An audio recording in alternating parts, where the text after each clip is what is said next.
Okay, you're live. Okay, good evening. It's Thursday, May 21st, 2020, Planning Board meeting. Welcome everybody to our second Zoom video webinar. We have the full Planning Board this evening, so we do have a quorum. And before I read the agenda, I would ask that, Sean, if you could read the statement. Sure. Good evening. Tonight's meeting is being convened in accordance with the Governor's Executive Order number 202.1, dated March 13th, 2020, which suspends certain provisions of the New York State Open Meetings Law to allow a municipal board to convene a meeting via video conferencing. In accordance with the executive order, the public has been provided with the ability to view tonight's meeting and public hearings, and a transcript will be provided at a later date. I have also been informed by our village clerk that the meeting has been duly noticed by posting a notice on the village's bulletin boards, posting in the Journal News newspaper, and posting a copy on the village's website. And also be advised that tonight's meeting is being aired live on cable TV and streaming live on YouTube. Thank you. Thanks, Sean. So on the agenda this evening, it's a long agenda again. We have the continued public hearing of Landrock LLC at 231 Weber Avenue. It's a final subdivision plat.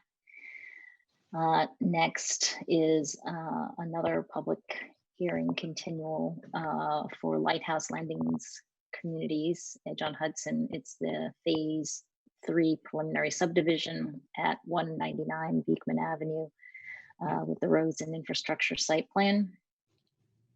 Number 3 on the agenda is Roger Bilhar's public hearing for a proposed subdivision at 467 Monroe Avenue and the preliminary plat. 4th is Anthony and Nicole DeFilippis, a discussion of a tree removal appeal at their property, 18 Fremont Road. 5th is Sleepy Hollow Local Development Corporation, a discussion about a rezoning petition at 193 Beekman Avenue to look at putting a strategic property development zoning code to incent more interest in that property. Number 6 is again the Sleepy Hollow LDC, a discussion on 60 Continental Street, East Parcel Filling Operations Permit Amendment. Number 7 is again an ongoing discussion, Jonathan Villani, 30 Andrews Lane, proposed townhouse development. And the last agenda item is a preliminary presentation by the Rock of Salvation Church at 131 Cortlandt Street. They're proposing to put a parking lot in. So that is the agenda. We have this evening the planning board members, Tom Andrus, Ed McCarthy, Kirsten Harries, Lindsay Krakauer, Aaron, I blanked on your last name, Carney, and Matthew Brennan. And so we have the full planning board and a quorum. So with that, our first agenda item, which is Landrock. Sean will be moving the attendees in and out as panelists in order to be able to address the planning board and consultants and our village staff. So if you have questions, feel free to put something in the Q&A or chat, and we'll be attuned to recognizing that. So can I get a motion to open the public hearing? I move. Seconded. So moved by Matthew, seconded by Ed. All in favor? I'm going to do a roll call. Thomas? Aye. Aaron? Aye. Kirsten, Aye. Lindsay, Aye. and I. And Matthew, aye. Oh, sorry, Matthew. Thank you. No problem. With that, Landrock, Mr. Null, are you speaking on behalf of Landrock? Yes, Madam Chair and members of the planning board, it's good to see you again. I'm glad to see you all healthy and safe. I hope your families are as well. In the intervening time from October 17th, 2019, when the preliminary subdivision was approved by this planning board, we've been working with the village and with the county, among others, County Department of Health, to get the final subdivision plat signed and in form and ready to submit to you, which we have done. We also did make a request of for the granting of an easement for the water main.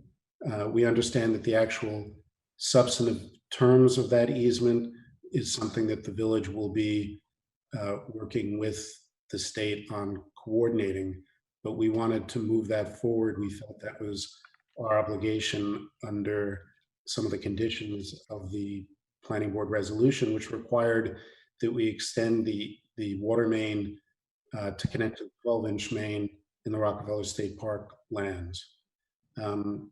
That's the only change that we have proposed to be made to Gorybrook Road. Nothing else is going to be changed on Gorybrook Road.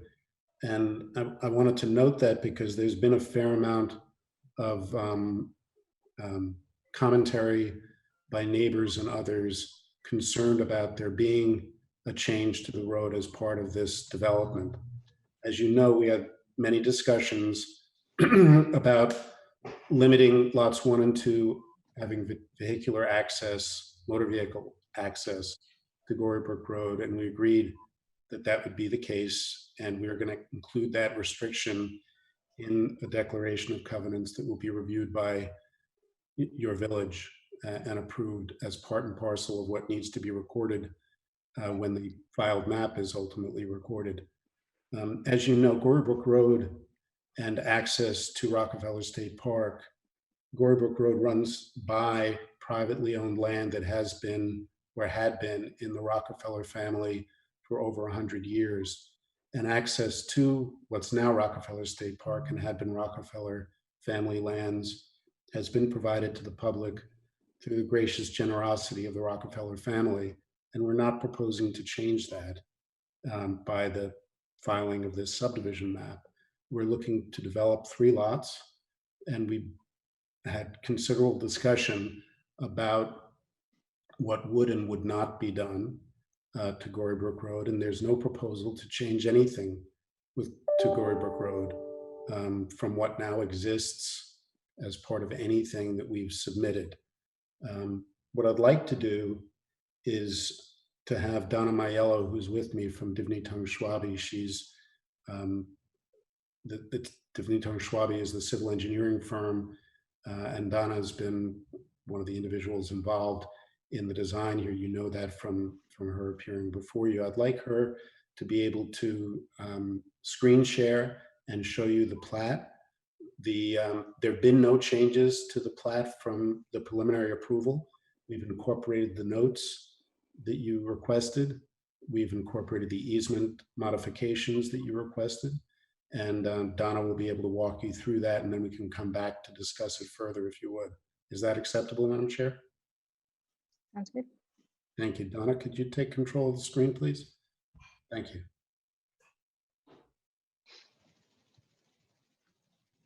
And Donna, you're on mute right now, so. Thank you.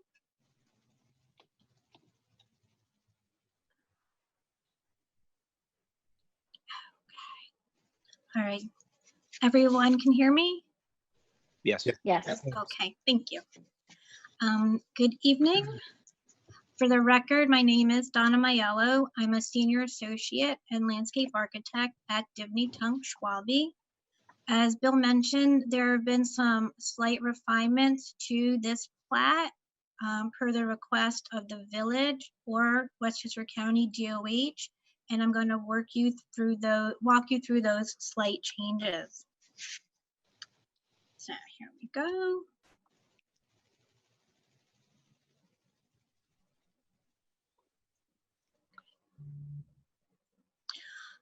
Per the request of the village and DOH, the water supply system, which I realize it's a little hard to see, but it extends down here, here, and here.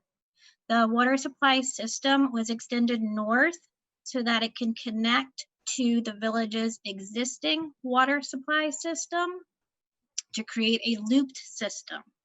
A portion of this system, this portion right here, actually passes through the Rockefeller State Park Preserve property. So we've helped make a request to the New York State Department of Parks, Recreation, and Historic Preservation to grant an easement through the Park Preserve for this connection. I know I heard during the work session that there was some mention about the letter that Linda Cooper had sent out. And just so you know, this afternoon, I know Michael Rockefeller was in communication with Ms. Cooper, and I saw that she's on this meeting, and she directed us that the project has to be entered into the Cultural Resource Inventory System, which is an online application system, so that it can be reviewed by their Technical Services Bureau, and we will go ahead and do that. If there's any coordination or questions we need from the village, we'll be sure to be in contact via James and Sean for that information. One other change, also per the request of the village, easement D, which is the water and sanitary sewer easement, was extended so that it includes the entire length of Gorybrook Road within the boundaries of Landrock LLC. We also shortened easement A at the request of the village, which is the access and driveway maintenance easement, so that it terminates here at this northeast corner of Lot 3, rather than extend down to and include Gorybrook Road. There are also just a few changes to the notes. This note number 6 was added. The ownership of the underlying fee interest to Gorybrook Road is not determinative of the ownership or use of the bed of Gorybrook Road. And I'll make that a little bigger in case you can't see it. And that note was expressly a condition of the preliminary plat, and we had discussed that back and forth amongst the board members and multiple people, including me, that were present at the public hearing. And then lastly, at the request of the Department of Health, we added this note about the sanitary sewer, saying it was approved under permit SS 13002 and is being submitted for final approval by the Department of Health with the development of this subdivision. I know James has sent us an email today, and I heard him on the work session part of the meeting that he has some questions about the sanitary sewer approval. And I know Mark Sjogren from our office, the project civil engineer, is happy to answer any questions. And I understand that James will also reach out to Tony Cunny at DOH if he has more questions. Those are the only changes, refinements to the plat. Besides the plat,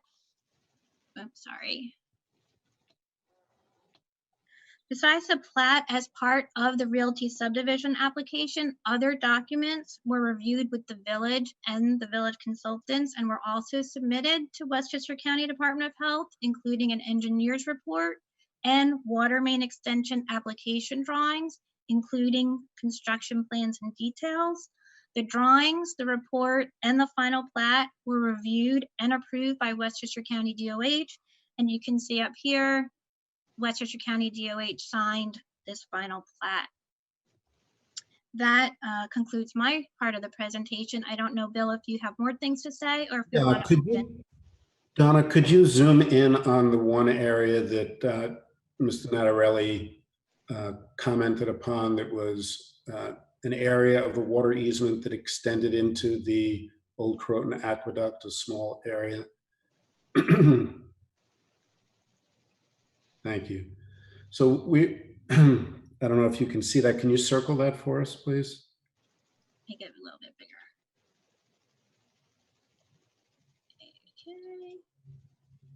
Okay, Okay. well, that's fat. So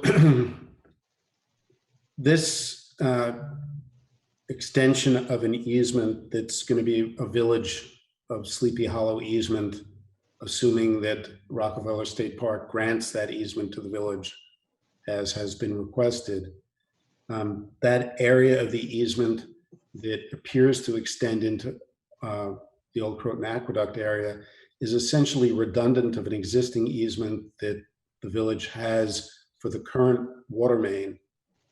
The easement itself, it extends on either side of where we anticipate the water main will be placed. And the purpose of that easement is to allow maintenance and access to that water main. So while we are fine revising the plat, even recognizing the logistics and needing to issue a new one and going back to the county for signature, that apparent encroachment is actually not an area where the village needs an easement at all, because it already has an easement for its water main and an ability to maintain and repair and replace that very same water main where it connects. And I just wanted to highlight that for you to give some context for it overall. I had mentioned with regard to Gorybrook Road, we've had discussions about this, but Michael and Tara Rockefeller have used Gorybrook Road, as have members of their family and maintenance vehicles for the family property, have used Gorybrook Road with motor vehicles in order to get in and out at times. We showed you pictures of Michael and Tara's car at one point when there'd been a tree down or several trees down after a storm. This was before the approval of the preliminary subdivision plat. We respectfully submit that their right to use the road is a right that should not be changed, and with due respect, the village planning board doesn't have jurisdiction to change legal rights to come in and out. We're not proposing to expand that. We're not proposing to make this open for motor vehicle usage, but access to one's property over an existing road has been in place for over 100 years. And we ask that we not get into a situation where we're not proposing something that you think that somehow you need to stop us from doing just that. I ask that respectfully, and of course we can have discussions about it, as I'm sure we will. Thank you.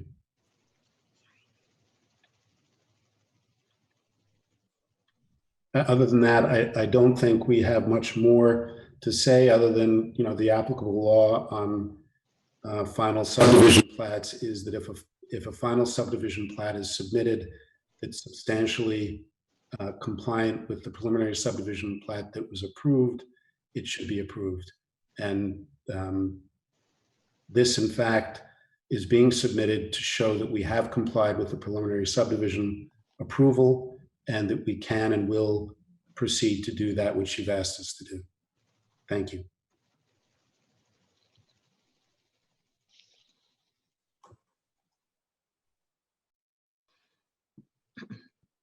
Donna, could you stop sharing screens so that we can go? Thank you.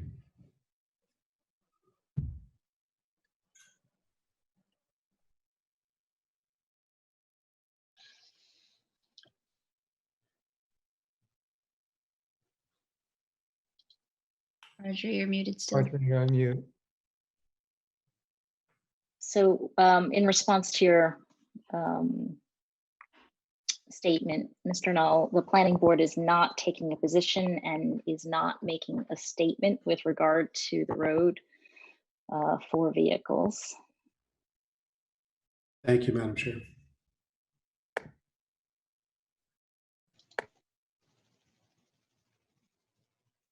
Audrey, There you go. I'd like to open it up for any members of the village and the public that would like to make statements. yes, I'd like to, this is directed to Clinton. Clinton, with the insertion of item number 6 into the notes with respect to the easement, does that compromise the village's position in any way? I know it remains to be an open item. It remains an open item, but 6 is that address, ownership of the fee is not determinative of, yes. no, that's simply saying that that the ownership of the land is not determinative of the road that rests on top of the land. That's what Resolution 6 says, and it's in reference to the fact that that Gory Brook Road is an historic road that has been maintained by the village. Okay. But that statement does not compromise the village's current position with respect to this issue. No, no. It simply says that because it's shown on the survey as the property of Land Rock, it's not determinative of it as a public road. That issue is still up in the air, if you will, insofar as people contest it as a public road. Thank you.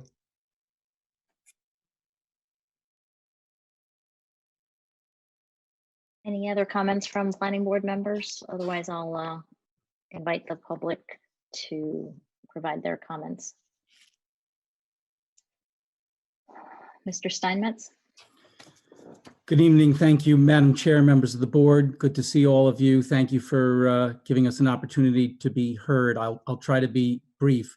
Hopefully you all received the letter from my office that we submitted yesterday to try to lay out our position and raise our issues and concerns. One of the things that we set out to do, since as Member Harry said earlier, it's been quite some time since you all considered this, and we wanted to remind the board members what you had said to the public back on October 17th. So that was our first goal, was to remind you where you kind of left off. Secondly, it's my understanding that a petition has been submitted from a number of neighbors that also raises concerns much like that of ours. And I should say I am here this evening representing Carol and John Lydon from Gory Brook Road. We are concerned about Gory Brook Road. As I wrote in the letter and as I said to you on October 17th, my clients do not oppose the proposed subdivision. They do not oppose the subdivision. However, they are extremely concerned about Gory Brook Road and the lack of clarity. And unfortunately, even hearing what we have thus far heard this evening, I still feel like we don't have clarity ascertained on what the applicant truly intends to do. Why do I say that? I say that because throughout this process, there have been discussions and comments about possible use of Gory Brook Road, possible emergency access utilization of Gory Brook Road, improvements to Gory Brook Road, fences, gates, drainage improvements, pavement. None of that is clear. Now, one of the things that Mr. Null has told us all is that those issues can be addressed at a later point in time regarding site plan approval. What I tried to lay out to all of you in my letter is that that would create a situation of unlawful segmentation at this point. It's now clear, a couple of things are now clear. My clients are concerned about Gory Brook Road. The neighborhood is concerned about Gory Brook Road. And I'm glad I attended your work session because, as Mr. Andrus said, we shouldn't have traffic on Gorybrook Road. Ms. Krakauer agreed and asked for a legal interpretation. Ms. Harries raised the question of whether you all should be deferring this issue or dealing with this issue now. And Madam Chair, you indicated that it would be wise to, quote, preserve the status quo, the condition of the road for carriages, horses, joggers, non-vehicular traffic, and pedestrians.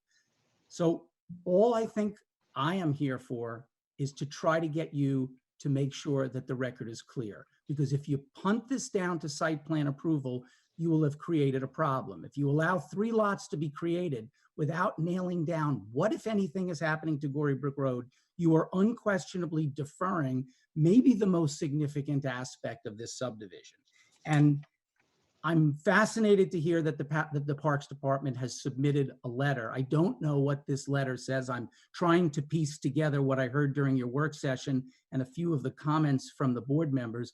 I think understanding what the Parks Department has articulated is really important for your community and for the members of the public. And it's clear that there are folks that have signed into this meeting that are concerned about this. So I do hope you will share that. Again, my clients don't oppose the subdivision, but we are trying to get you to rectify the lack of clarity on Gorybrook Road. Last comment. The main reason that I have additional concerns about Gorybrook Road, as I pointed out in my letter, is the rather unorthodox note that it appears on the proposed plat that the applicant is asking you to sign off on. I strongly, strongly urge you not to sign off and approve and then sign and allow the recording of a plat that attempts to adjudicate private rights between Landrock and my clients. You have no business doing that. You have no jurisdiction doing that. I have never seen a planning board adjudicate the existence or lack thereof of an easement on the face of a plat when you have no horse, all puns intended, in that race.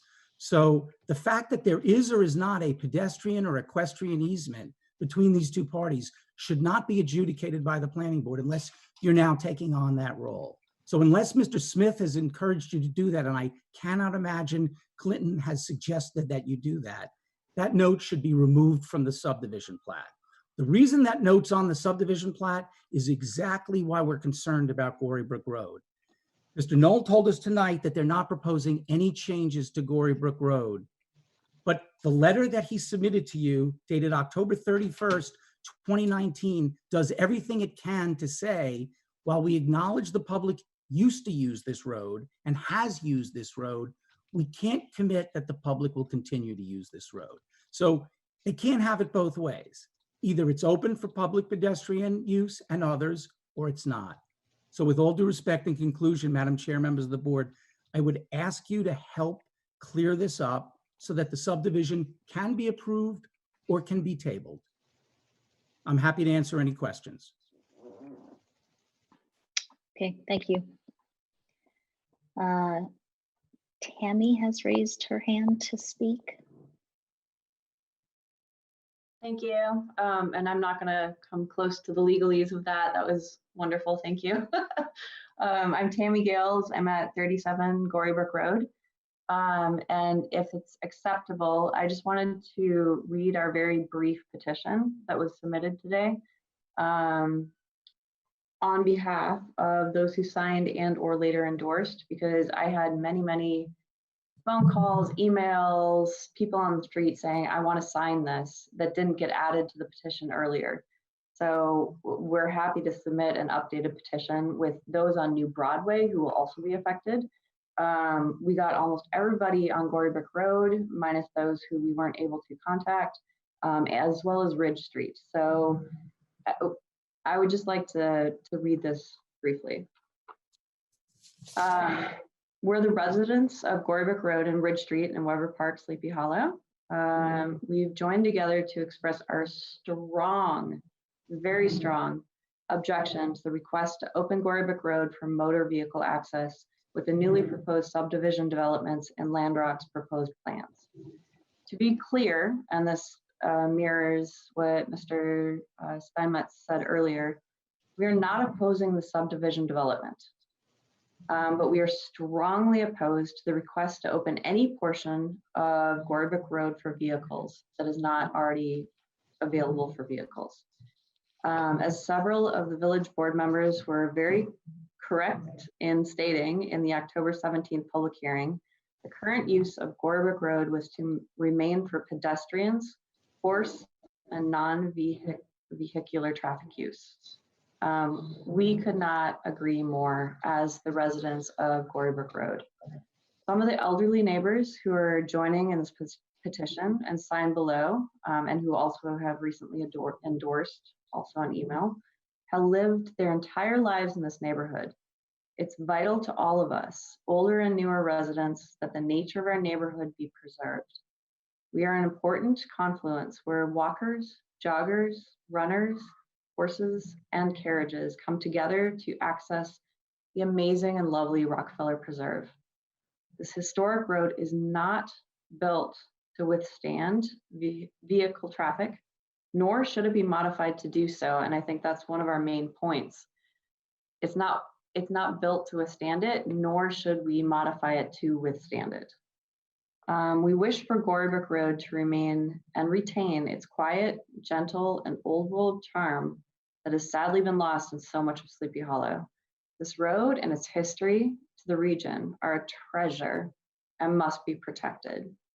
So thank you so much for your time, and we really appreciate you listening to us and hearing from us. And if we do continue this conversation, we submitted the petition today. Thank you, Sean, for the revisions. I had many, many more reach out after I submitted that, and I'm happy to bring more signatures from the neighborhood to include on this petition. So thank you very much for your time. Thank you, Ms. Gills. Yeah, feel free to provide a updated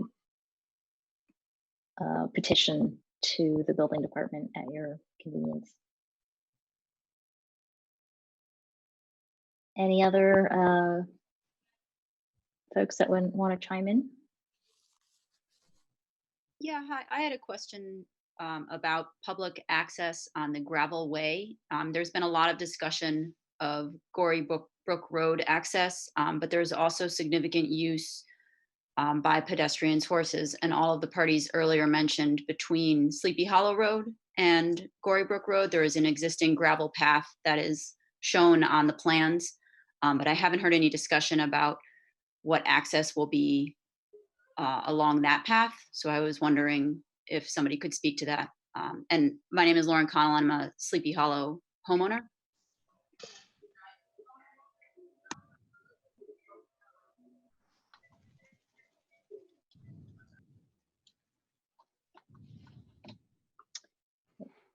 Okay. I'm not sure exactly what gravel path you're referring to. Yeah, so it's marked, it seems to be along the easement that's been granted for water main. It's similar, as you go along Gorybrook Road, it rises going from east to west between Sleepy Hollow Road and Gorybrook Road. It's an existing gravel path. It goes up and over the hill and provides access between two different access points for Rockefeller State Preserve. It's denoted on the plat as well. Okay, we'll take a look at that. I believe Mr. Knoll had his hand up. Yep. Yeah. Here. Maybe Donna, you could show the plat, please.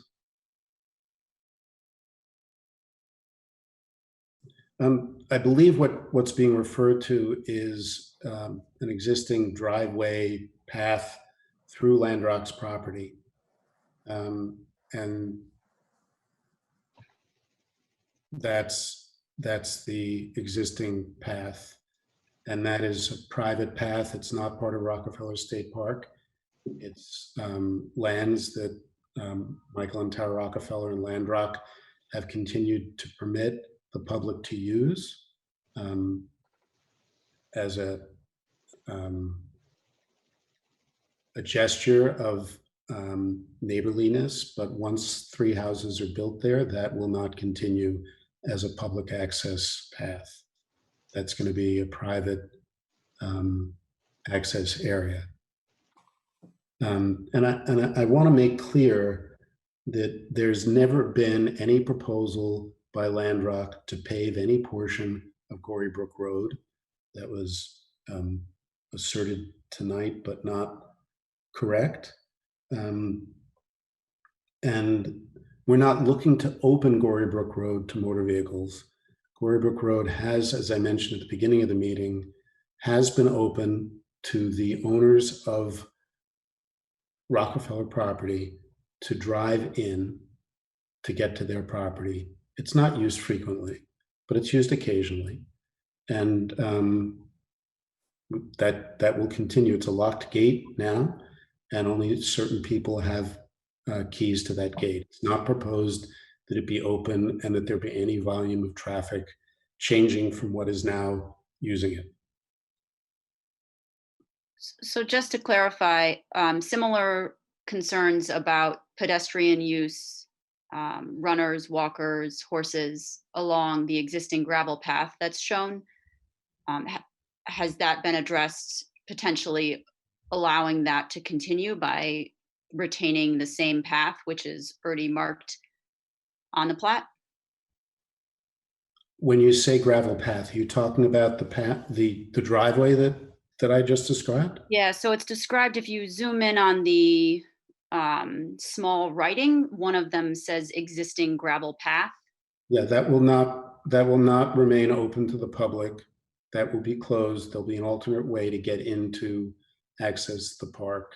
There are alternate ways now to get in to access the park, some of which are over privately owned Rockefeller lands as well. So would there be a way to consider allowing that gravel path to be continued? It is marked on the plat. It looks like it runs between the property lines.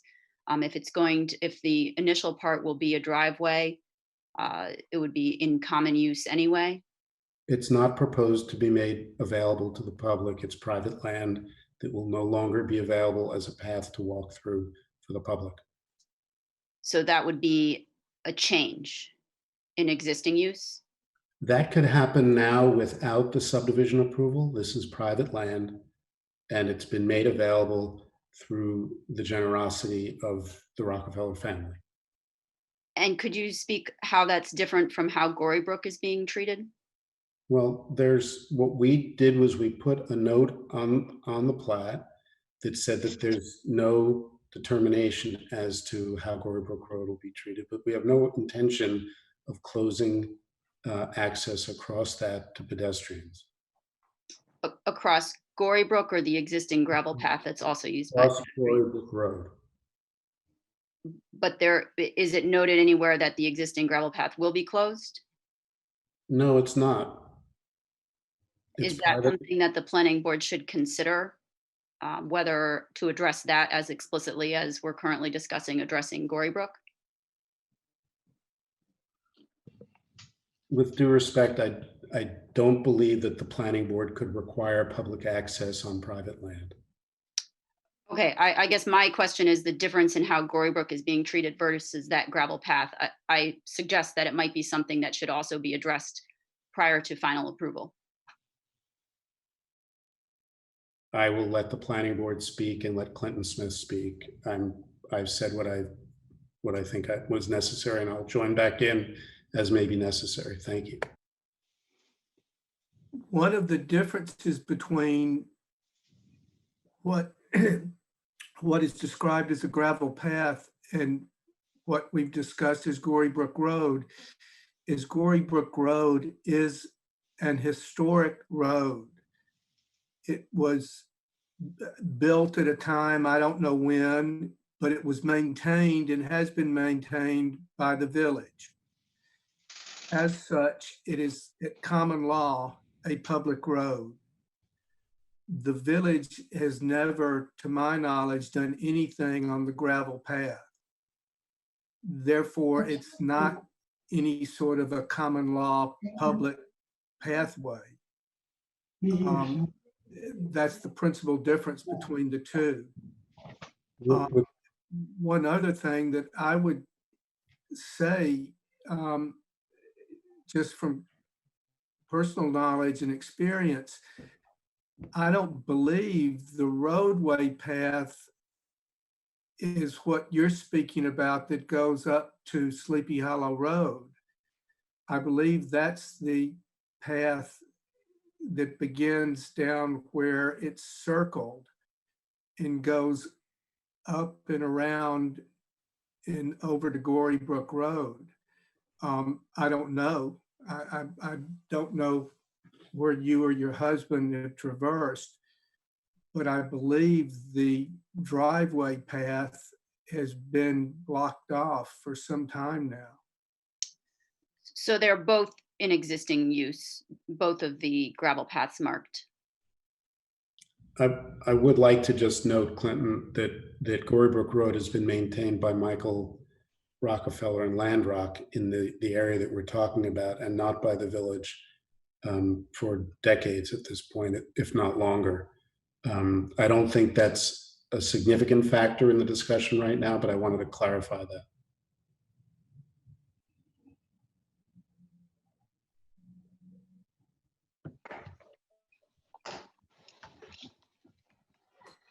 Okay, thank you. I think we're done with Ms. Maiello's screen share. Any other comments from the public? Mr. Steinmetz? If no one else wants to, and I don't want to interrupt anyone else from the public who has not had a chance, but I just want to follow on the comments we just heard.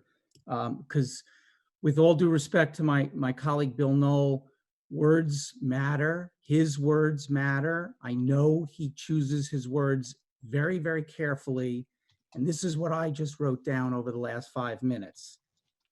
Not, excuse me, not proposed to be opened. There has been, quote, no determination, and there is no intention. I am worried about not the present intention. I'm worried about the future intention. I'm worried not about the determination that's been made today. I'm worried about the determination that could be made tomorrow. And I strongly encourage your board to not miss what's going on right in front of you. They're very skilled,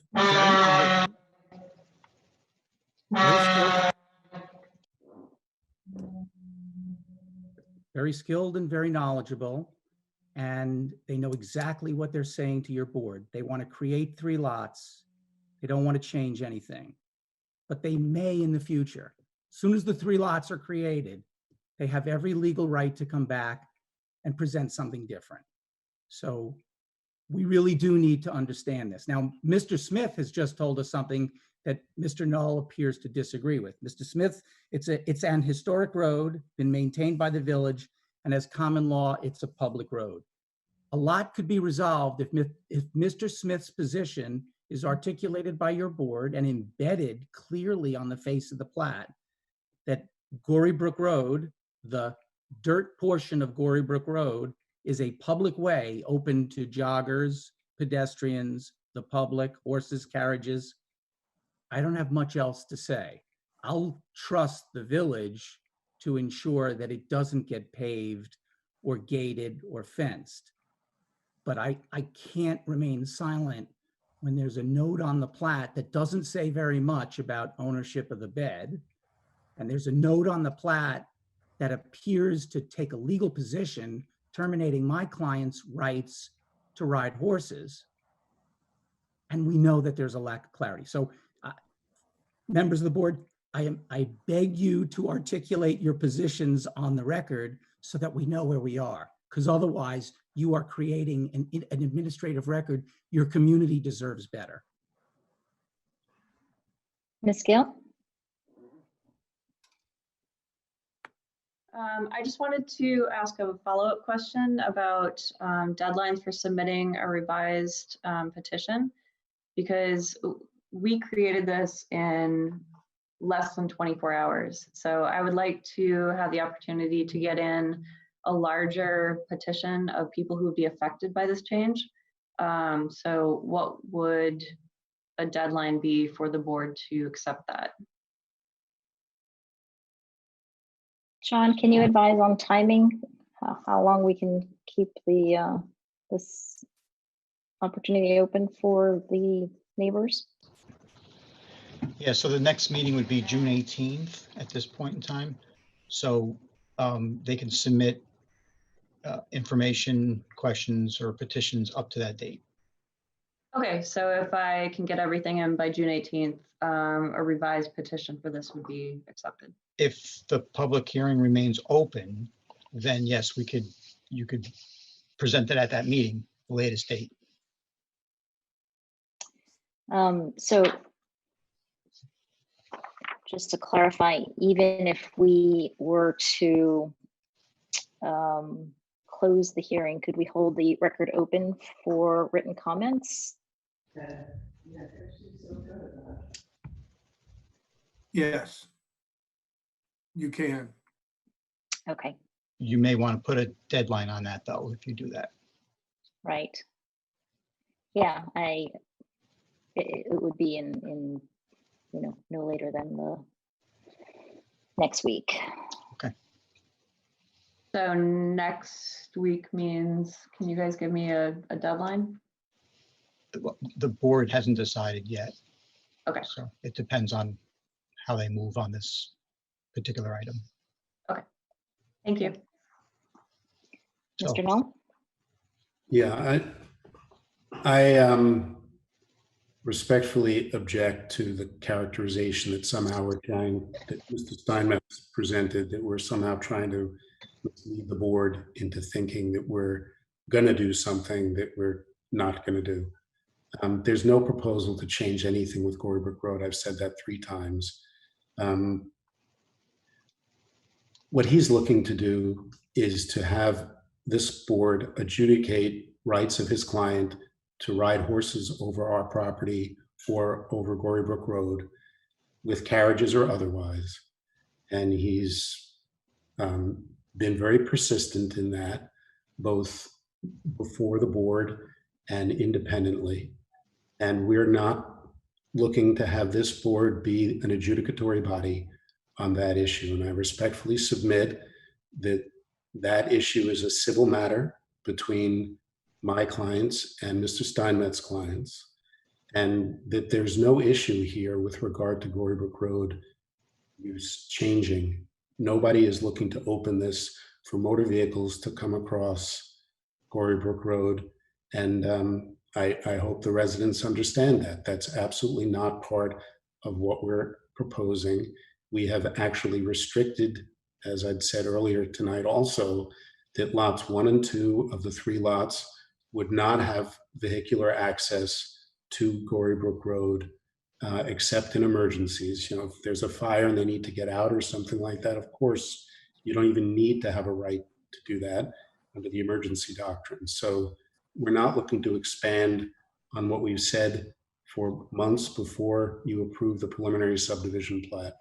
And the notes that were on the subdivision plat are those that you've seen if you approved it, and we incorporated them as directed.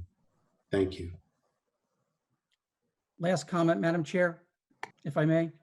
If that's the case, then I would ask Mr. Knoll's client to consent to the note on the plat that we recommended and placed in writing, and I'm going to read it into the record.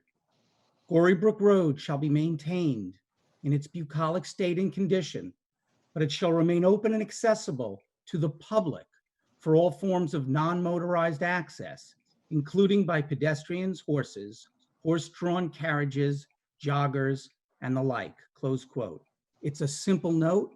It seems to articulate what the applicant has just said. I've been asking for that language for 7 months, not trying to be difficult, trying to memorialize not just what my clients are asking for, but apparently what the community is asking for. Last comment is a question. Madam Chair, I don't know whether you will do so, but we would ask that you at least read the Parks Department letter or summarize it, because if you're entertaining closing the public hearing, you're closing the public hearing before the public knows what the Parks Department at the very last second has apparently weighed in and said. So with all due respect, we would ask to learn what the Parks Department has said, at least on the salient issue of Gory Brook Road. And I thank you for your patience. Can I just ask a follow-up question on the comments Mr. Knoll just made? And maybe I misheard it, but I thought I just heard that he said it would, the use of the road by the owners would be restricted to uses like emergencies. But earlier, I thought I heard him articulate that the road has been in use for vehicular purpose for years and could continue to be used for vehicular purpose, although it would not be its primary use. So I'm just trying to understand if it would be restricted to only emergency usage, or if there would be other foreseeable usage of Gory Brook Road. Madam Chair, can we have a name for the record, please? Sorry, my name is Seth Markowitz. I'm a Sleepy Hollow resident. Thank you. I don't know what. Who's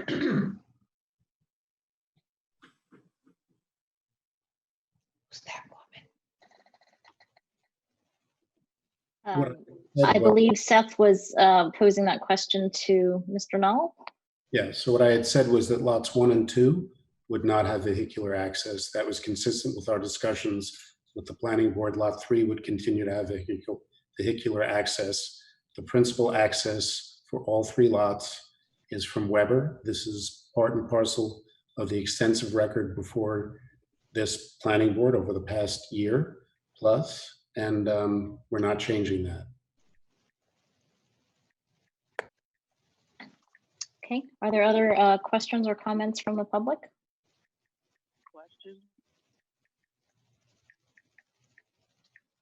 Did you want to read? Did you want to read the proposal from Linda Cooper on behalf of the preserve? Yes, I wanted to get all of the questions asked. We have one question from Richard and Susan. Richard and Susan, you're not on video. Can you introduce yourselves, please? Hi, it's Susan Lewins and Richard Fisher. We're at 41 Gory Brook. You see this stuff on Instagram and you don't believe The it? question, I can put my video on. It's just very dark here. We're out camping actually, and through the miracle of the internet, we're joining you. But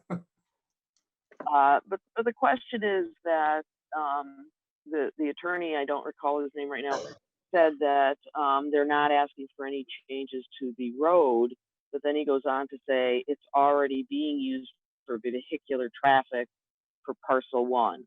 And I just don't think that's true. I think that there's been no vehicular traffic allowed on that road, and that's what we're asking to continue. So when the gentleman says they are not seeking any change to the road, but they believe there's already vehicular traffic, the misunderstanding that's going on here is there vehicular traffic or not already on that road?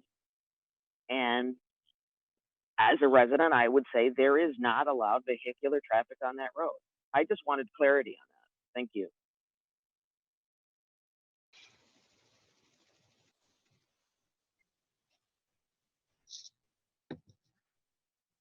Can you clarify that, Mr. Knoll?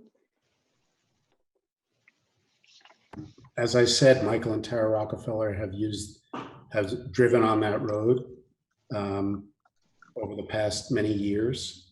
There have been trucks on that road and other vehicles accessing Rockefeller properties. That's not proposed to change, but what we did do was to restrict of the 3 lots. Lots 1 and 2 would not have vehicular access to Gory Brook Road except in emergencies, and lot 3 would be able to have vehicular access as the Landrock parcel now has, but the principal access is from Weber Avenue. We've had this discussion before. I did think it was clear before. I hope it's clear now.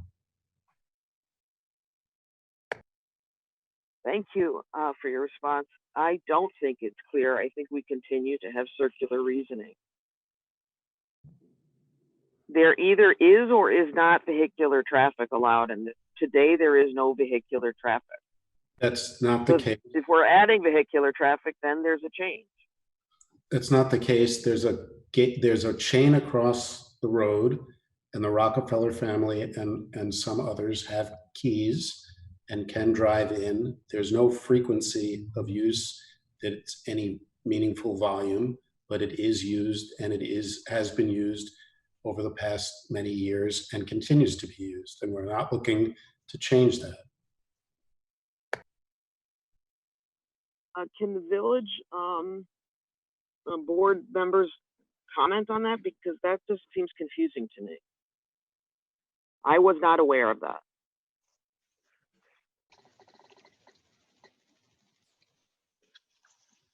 I am not a neighbor of Gory Brook Road, so I am not witness to the traffic or vehicular access to Landrock.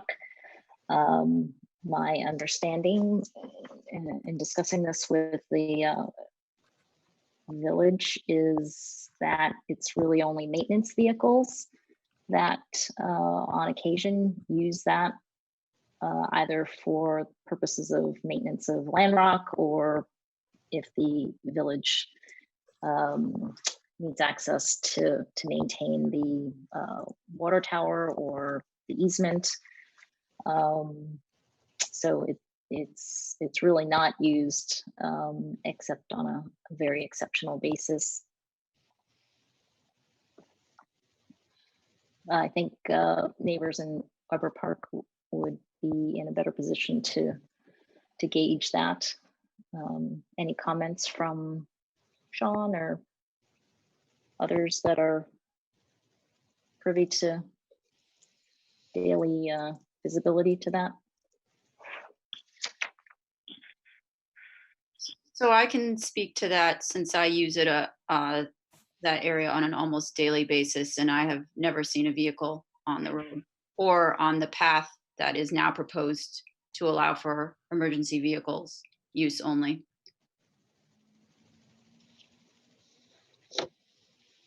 Okay, thank you. We've submitted photographs of Michael and Tara's car there. Michael and Tara testified before this board during the hearings prior to the preliminary subdivision that they use the road. And I don't think it needs to be put back into the record. Whether people saw them driving in or out is not the point. It has been used. And with due respect, we don't think that the village planning board should strip our clients of rights to use their property. We're not looking to change it. Okay. So I think that actually raises the question I was asking previously, is that if you're not looking to change that and you are proposing to allow emergency vehicle access, then why would that same existing gravel path that allows for the public to get east-west between Sleepy Hollow Road and Gory Brook Road not also remain open?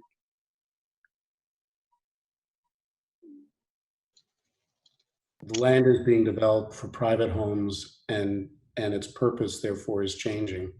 There is another way for the public to come from Sleepy Hollow Road to into that section of Rockefeller State Park, and it's the other path that was indicated on the map that runs just to the north of that one path that you were referring to. Will it be gated, or how will you keep the public out? There currently is a gate on Weber Avenue. It says the road is closed on that gate. That is a private road.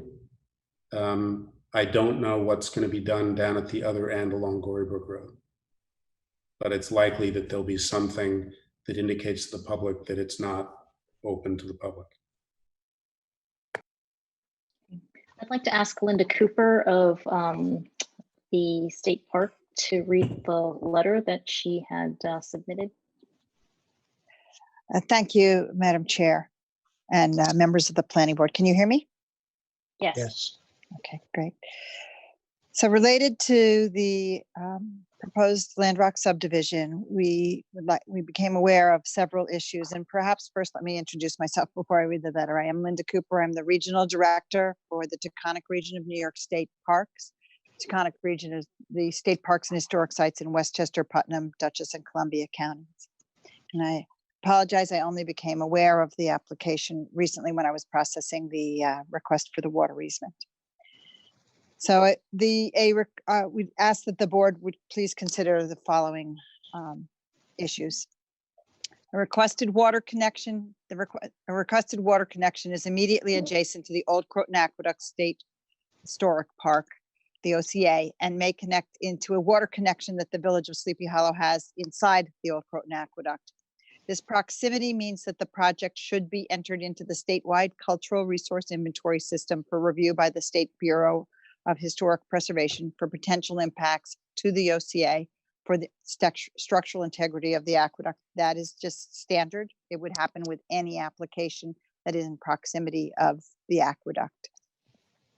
As noted earlier, it then goes up for review by our technical services group and to see if it indeed is just a valve that goes on to another valve, or whether it has any kind of impact on the structure, which is the mounding, not just the pipe that's inside the aqueduct. So that is a usual review for any application. Second, the Gorybrook Road enters Rockefeller State Park.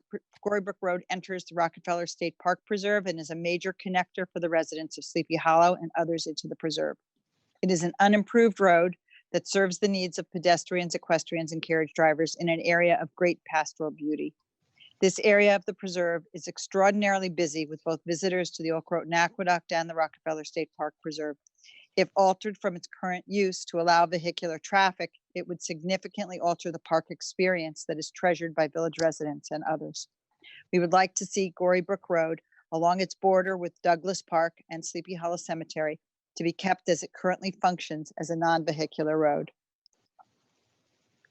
And I will clarify, we use it for maintenance. It does have vehicles that go on it occasionally to, if you need to drive to cut a tree, or I saw a tractor on it yesterday, or things like that. There are occasional uses, but there is not the kind of use that would have, regular deliveries or UPS trucks or FedEx deliveries or Uber Eats or whatever it might be that's going up on a regular basis. And I think that to us from Parks was really the distinction, is that there may be an occasional vehicle that goes on all of the carriage roads in Rockefeller, but they are not vehicular roads.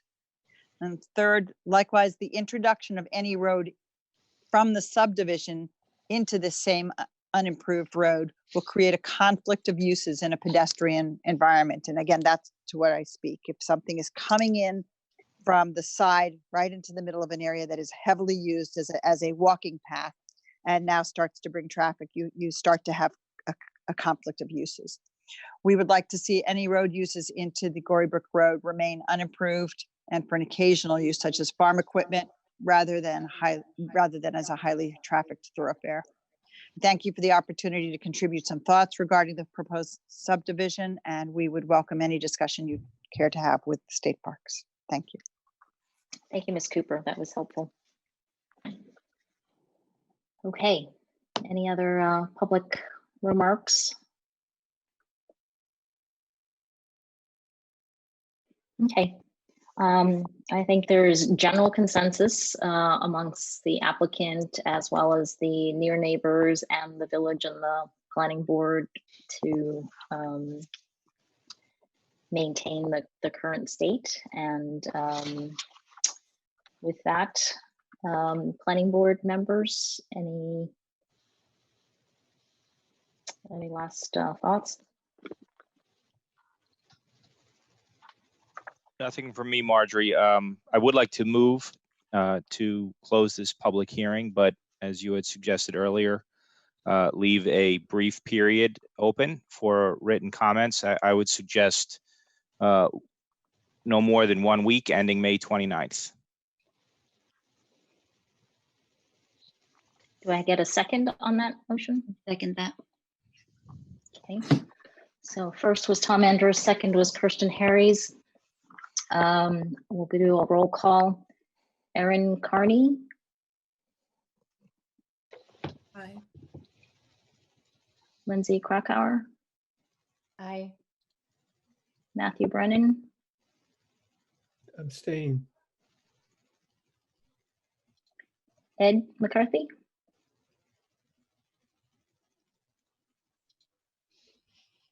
You need to unmute, Ed. Aye. Aye. And Marjorie Shu, aye. So we would move to close the public hearing, and we will hold the record open for written comments until May 29th, which is a week from tomorrow. Thank you, Madam Chair. We will coordinate with you on whether you want that easement, that triangular area that Mr. Natarelli raised, whether you want that revised in any way. Of course, that could be a condition of the final approval. We submitted, I sent an email with a copy of the request for the easement. Of course, that needs to be further coordinated with the village, but we have planned to submit for statewide cultural resource review, as Ms. Cooper had mentioned, and as Donna Maiello had stated at the beginning of our presentation. So we will get that rolling as well. We fully respect and understand the need for that review. Thank you. Yep, there's a number of conditions that we'll look for you to manage with Mr. Natarelli and Sean McCarthy at the building department. Thank you very much. Thank you. Have a good night. You too. night. Thank you all.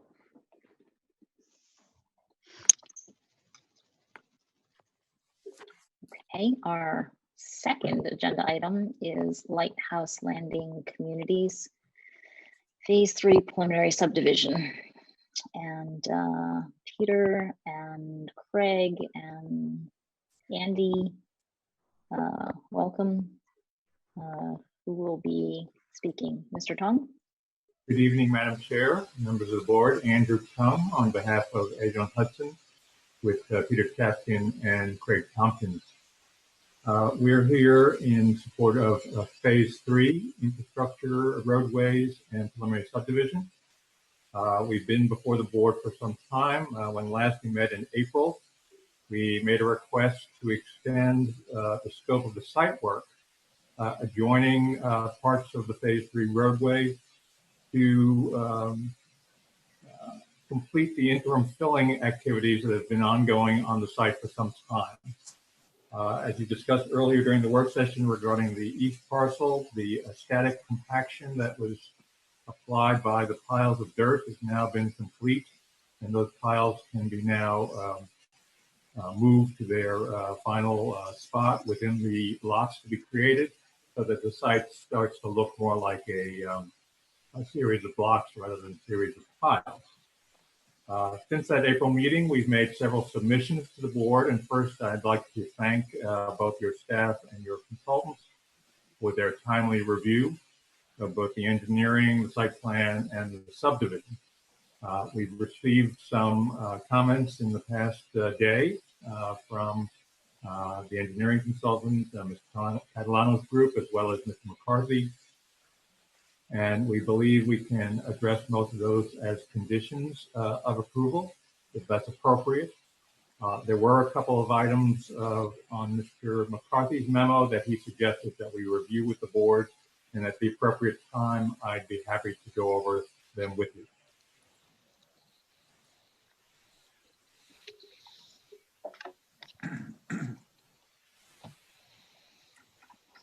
Okay.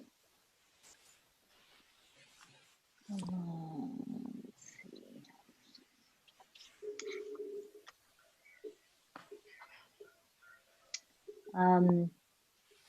We have updated copies of the subdivision plats. Any comments from planning board members?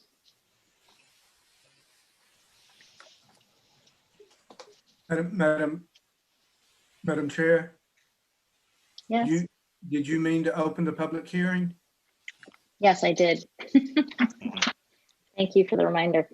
Can I get a motion to open the public hearing? Yep, I will move to open the public hearing. I will Thomas second. moves. Lindsay seconds.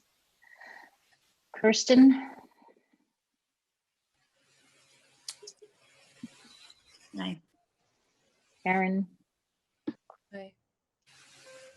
Matt, Aye. Ed? Aye. Okay, thank you. And Marjorie, aye. Okay.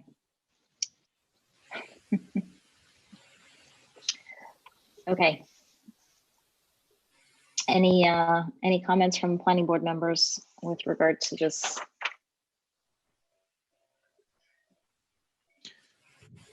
I have no comments.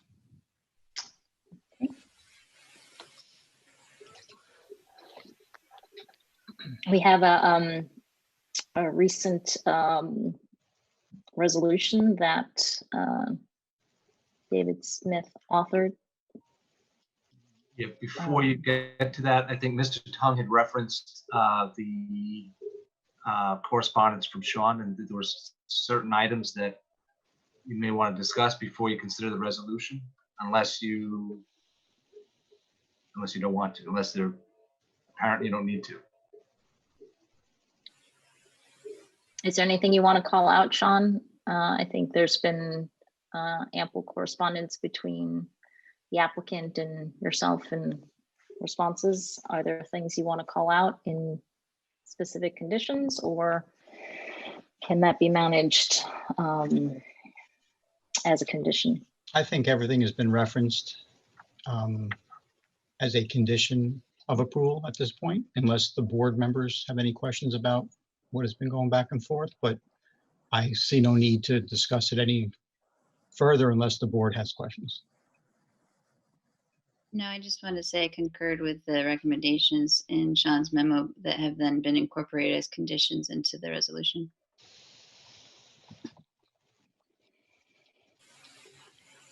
Okay.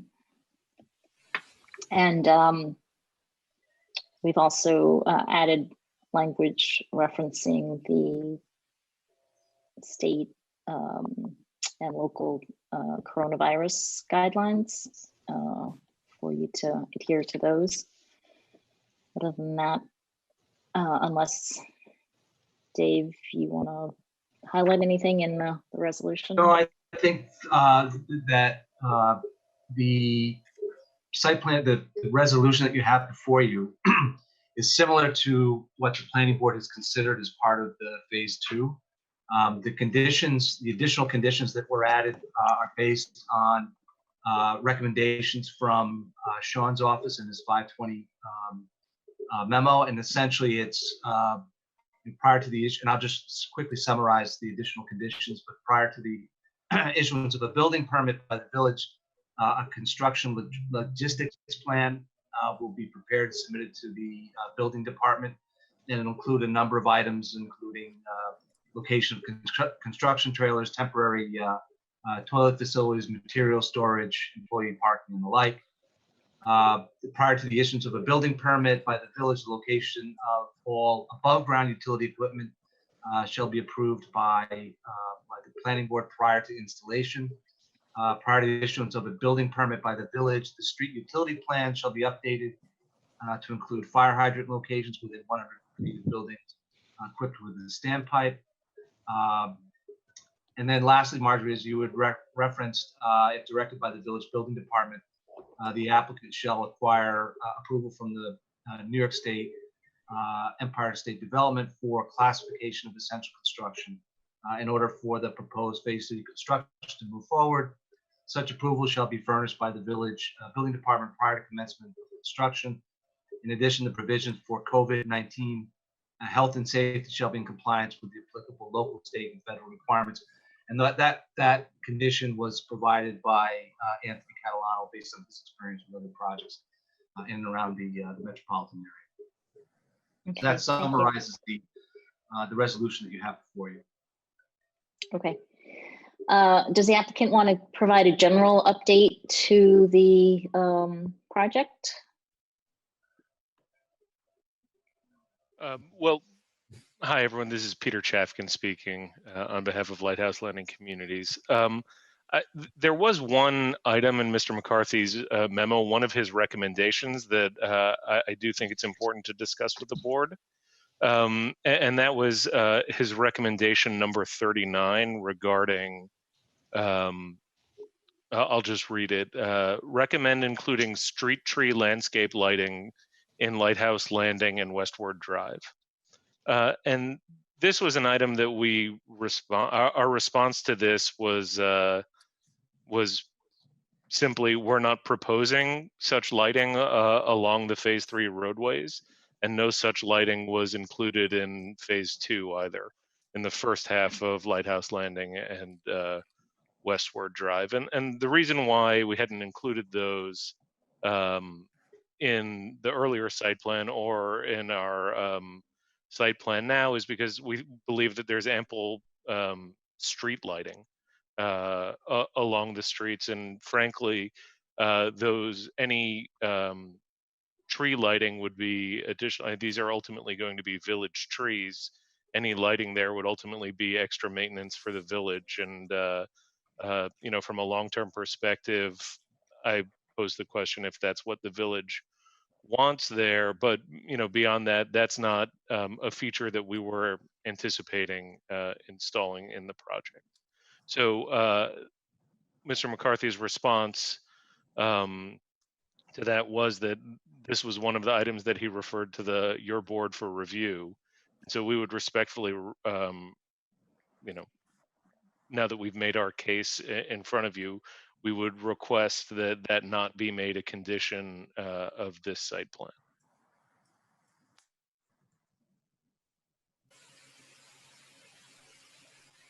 I had missed that condition. Sean, can you talk us through that?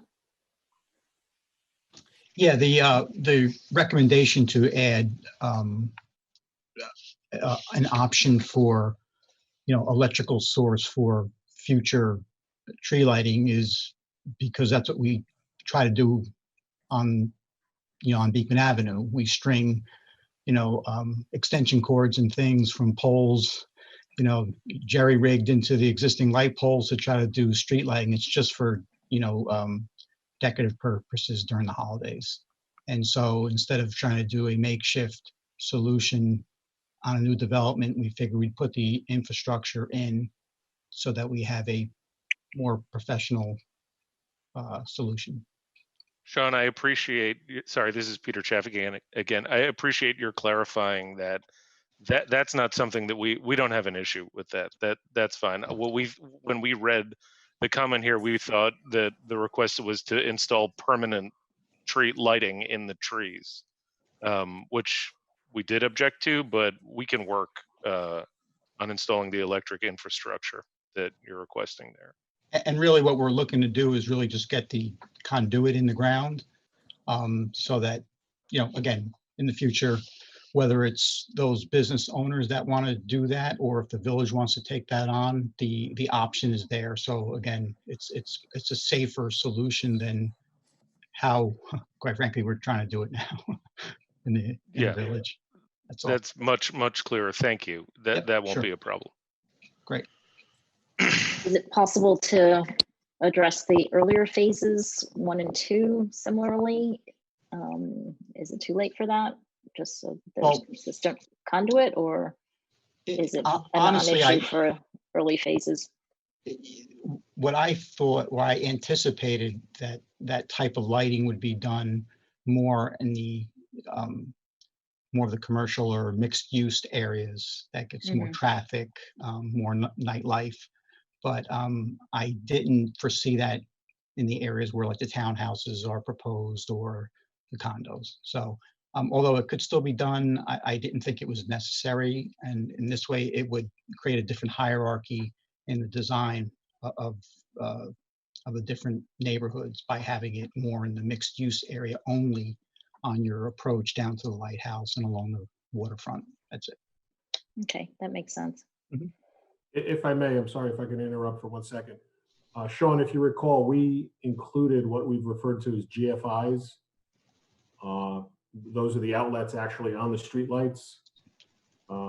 Right. We did that all the way down Maxwell, adjacent to the public area of the park, and it's also being done all along Westward, all along the park. It's that GFI mounted higher on the pole. Right. So that's been included. Great, great. Okay. Sean, are you having any problems like with Con Edison? Are they showing on the site plans where all the transformers, the pad mounts, the transfer switches, Verizon? Because it seems like it gets put in later. Well, that's one of the conditions that is in the memo. That would be also in the resolution to have the locations of all that above ground equipment on the plans before it's installed. Yes. Yeah, we don't want to see a large like a transfer switch in the middle of the playground. Right, right. That's why we're asking for it to be laid out ahead of time. Yes. And for so the public can see it.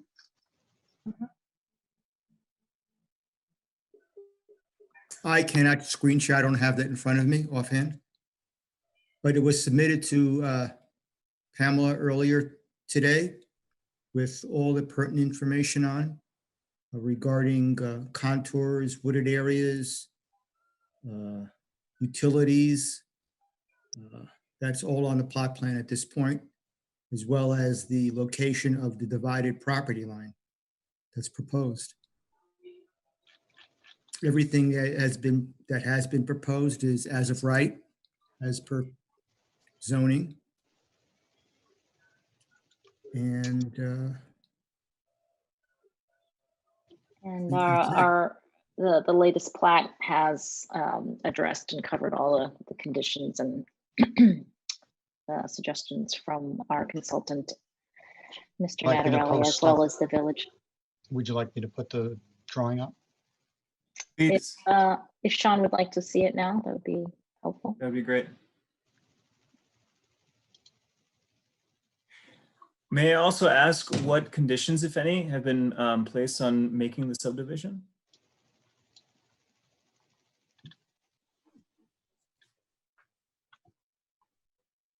James, do you want to cover that at a high level?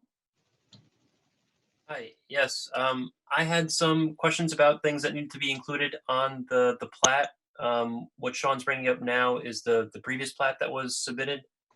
There's been another plat that was submitted after this that we received this morning, earlier today, which covers all of the required information that the village code lays out.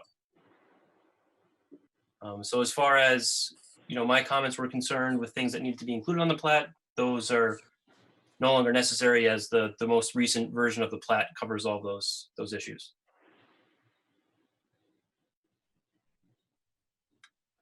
Do we have a copy of that we can share?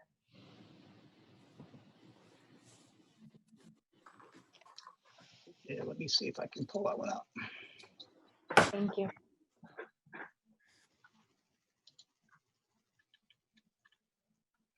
Sean, I can bring it up if you're not able. Let's see if this is it here. Hold on.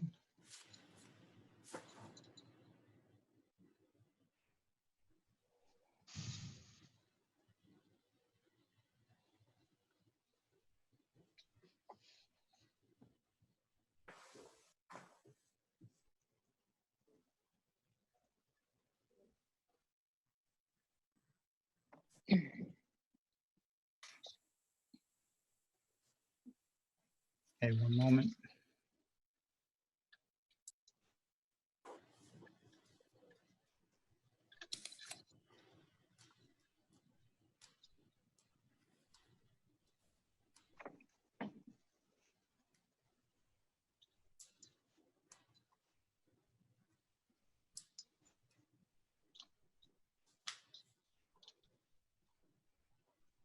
Tom, do you have it handy? Because I seem to have the same one. Yeah, I have the one. I think so. It's the one that was circulated earlier today. So Yeah. I will give it a try. All right. I think I have it also. Oh, God. Make sure I have it still open. don't. Oh, no, here it is. Okay. All You want me to share it, Tom? right. No, I got it now. I just had a different tab open there. So let me. Looks better.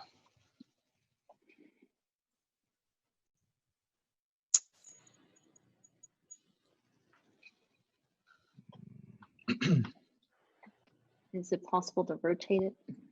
Yeah, just the Zoom the Zoom frames were in front of the controls. I got it now.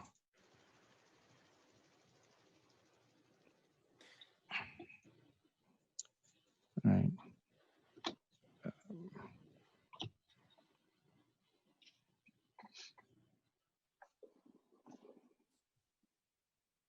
Is that large enough? Yeah, thank you for showing this. I'm sorry that I haven't reviewed the public record, but I'm wondering, my question to the planning board is what conditions, if any, have been put in place to approve the subdivision? I'm now showing the review memo. So these Great. are the conditions, but as the consultant noted, they've all been met. Okay. Thomas, do you want to page down? Yeah. So conditions with regard to hydrants and stormwater treatment and treatment of wetlands. Were there other Do we have other a items? resolution that we'll be reading later that has conditions that could be read? I think we're still needing a resolution. The resolution has been circulated, was circulated just before the meeting.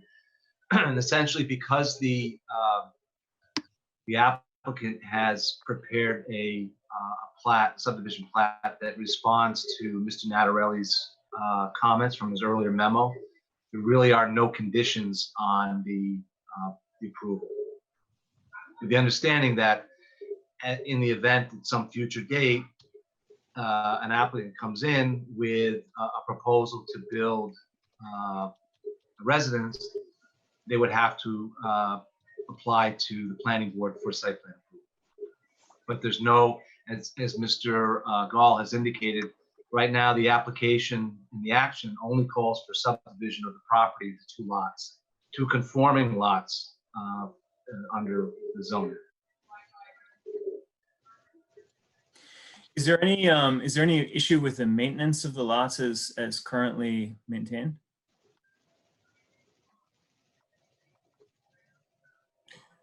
I don't believe that that's before the planning board, but I do believe that code compliance is the responsibility of Sean McCarthy's office, and they have addressed it.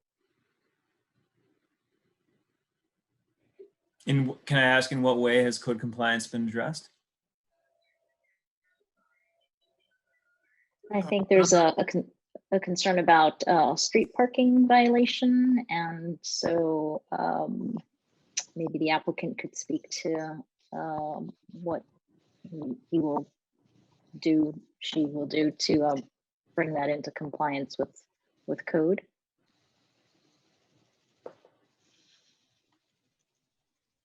I would suggest Mr. Bill Hars answer that question. What do you want to say about that? Say about what? The cars, the street parking. The street parking? Yeah. Well, that lot will have a No. driveway. Right, we're talking about the current street parking violations that a number of planning board members and I think is the public is making mention of right now. We're working on that.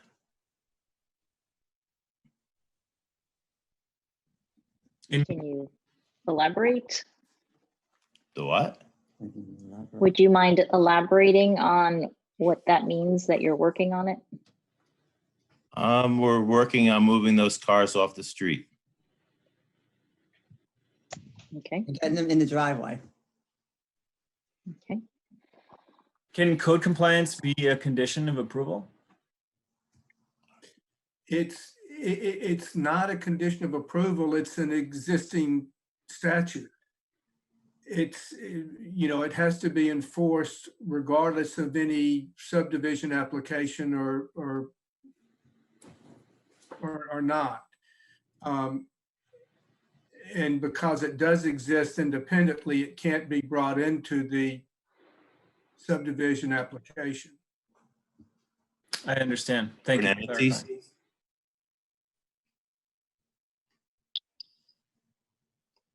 Hello? Yes, please. If he has a problem with me parking my cars in front of my house, subdividing my property is a different, something else. I'm subdividing a property that was originally a lot by itself and got commingled in over the years as one complete property. Okay, so I think that you're mixing up two things into one. If you want me to get, you're trying to force their hand to get my car. Well, that's essentially what Clinton just said. So we're Correct. I alignment with that. understand. Okay. I understand the distinction. I see your cards. Okay. Okay. Thank you. So, any other public participants in this hearing?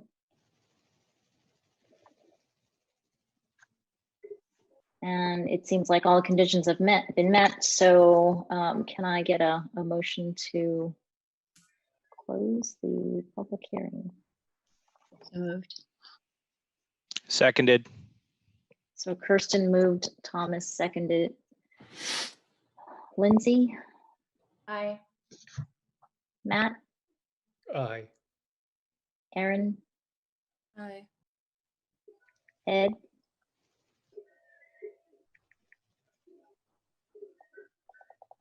Ed, are you muted?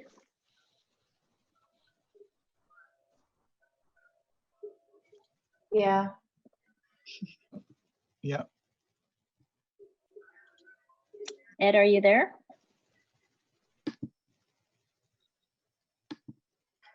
Well, I vote aye. We will put Ed down as abstaining so we can proceed. And then can I get a motion for adopting the resolution? Yes, I move to adopt the resolution. Second. I second. A second from Kirsten. Lindsay voted aye. Matt, Aye. Aaron, Aye. and Ed has dropped altogether. So that will be an abstention. And then Marjorie is aye. So subdivision approved. And Thank you. Thank you. Thank you. Thank you, Madam Chairman. Thank you, board members, for your time this evening. okay, thanks. Have a good evening. Thank you. Good night. Be safe.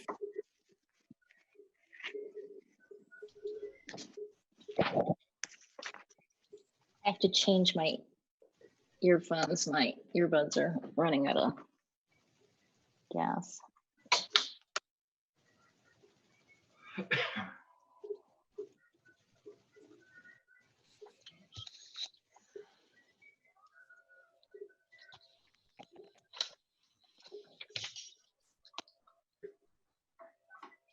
Okay.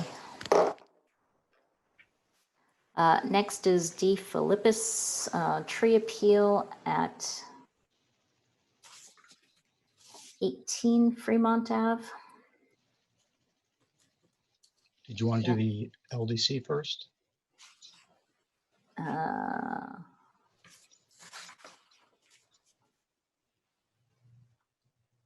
Is there a reason to? Oh, no, it was just on the agenda that way.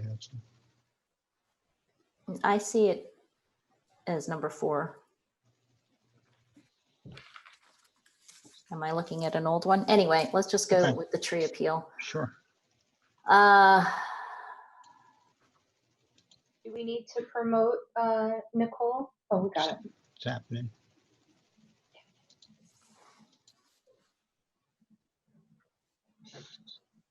We have to demote the mayor. think he can hang. Okay, Nicole DeFilippis, and we also have Francois of the Tree Commission. It's actually Anthony DeFilippis. Nicole and Anthony, okay.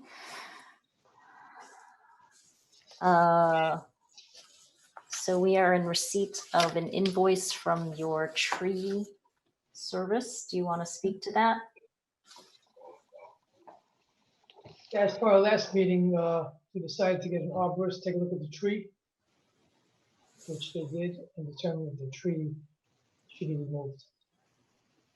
Okay. We sent all the letters over to the village. Right, yep, I saw that.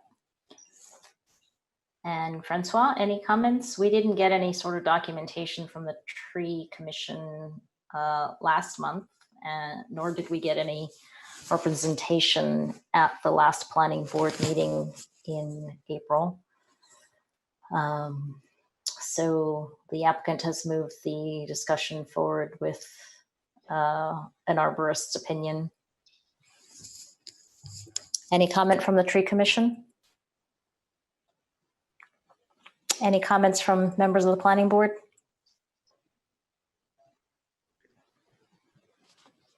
Yeah, this is Matthew. I'm just curious, what was the source of the root rot that was cited in the arborist report as a basis for taking down the tree? Yes, it's in the report. I guess it's from being old, I suppose. Was it connected in any way with the construction of the patio? No, the patio is like 3 feet below where the tree is. The yard is kind of like 2 levels. So where that tree grew out of, it's well, it's really much room there for that tree to grow the way it did. I mean, it grew, it's tall, but there's not much room from. It's like a little retaining wall in front of the tree that we had constructed, and actually put more soil in before he built that wall. But the patio area is below that. Oh. Yeah, hello? Hello? Hello? Yes, We can hear you you, hear me? Francois. We do. Yeah, hi. Yes, hi. Good evening, everyone, and Madam Chair. I did not appear at the last meeting because as some of you already know, the prior day I had excused my absence the day before. However, I did hear the hearing over the TV, and I did contact Anthony the next day, and I suggested to him, as per the planning board request, to consult with an independent arborist regarding the tree. And I see from the report that the arborist submitted, and based on that report and on the absence of opposing or conflicting views or other reports submitted by us, I think I suggest we move with the applicant, and I propose we do approve this application. Of course, with the applicant observing the code by its entirety, as far as replacing other trees. The tree, based on the arborist report, was subjected to some root rot due to building of the deck to the east of it, and the wall to the east of it, and to the deck on the north side of it. And because of prior pruning, severe pruning done to the east side of it, it caused some rot in the middle of the tree, somewhere in the middle of the tree, you know, the root rot. Based on this report, I think we should approve the application. That's what I recommend. Okay, so and I, of course, thank you, Francois. Anthony and Nicole, what are your plans to replace the 2 trees that you will now have removed? The plan is to put it in some pine trees and some maybe some other privacy type of trees. I think consistent with the tree code, 2 trees need to be planted for each tree removed that are of similar, size and. Those trees are 100 feet tall, so I don't think we're getting any similar size. Right. Yeah, that would be impressive, but if you. I could I had to wrap the fellow Christmas tree in my front yard. Okay, but if you could plant trees that would have similar long-term tree canopy, that would be. Marjorie, could you explain to them, is there a time frame which they have to do this? Well, I was asking for his plans. Well, the plan is first to remove the 2 trees, and then I think you have 6 months to. I'd be able to, then replant other trees.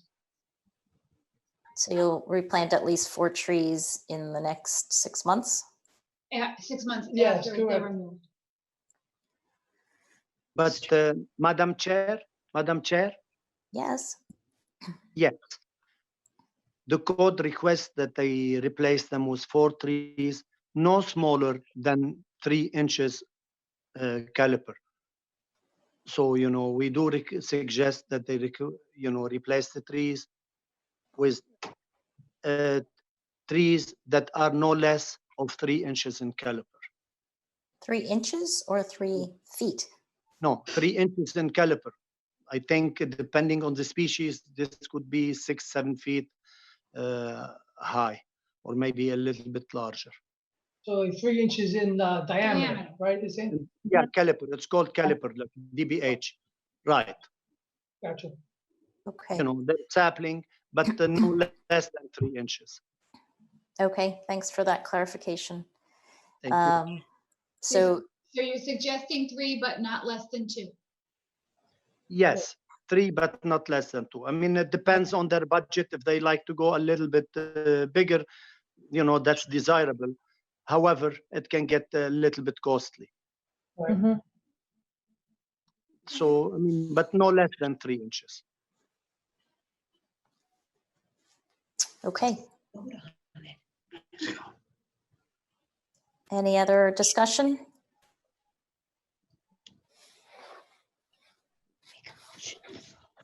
Okay, thank you both for attending this evening. Thank you. Okay, thank you, everybody.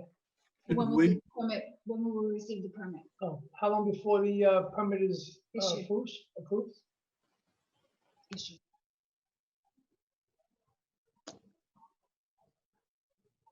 Hello? Sean, did you hear the question? I think that was directed to you. Sean, you're muted. I'm sorry, the question was the permit? I'm just curious, how long would it take for the permit to be Issue. approved? First thing tomorrow morning when Pam gets in. That's something we have to pick that up, or does it? No, I'll email it to you. Don't worry about it. Okay, All right, thank you. Okay? Go ahead, schedule it. okay, thank you. You're welcome. Thank you. Okay, have a good evening. Thank you. Good evening. Thank you, everyone. Okay, good night, Francois. Okay, LDC. Madam Chair, before Yes. LDC, we should have a motion approving or granting the appeal for tree removal. I'll make a motion right now to grant that appeal. Okay, Second. Second by Thomas. Kirsten? Lindsay? Aye. Matt? Aye. Marjorie, aye. Is there anyone else? Aye. Aaron. Aaron. Getting bleary-eyed here. Okay, thank you, Clinton, for reining us in. Okay, now the LDC. 193 Beekman Strategic Rezoning. Mayor, are you going to speak, or is the chair of the LDC Mr. Dawes? Dolly, Mr. Dolly. It would be me. Okay, And Mr. Smith, okay, who also represents, Mr. David Smith, not Mr. Clinton Smith, who also represents the LDC, as you know. I thought what I would do, since we had talked about this in a previous meeting, that I would just see if there are any questions from members of the board.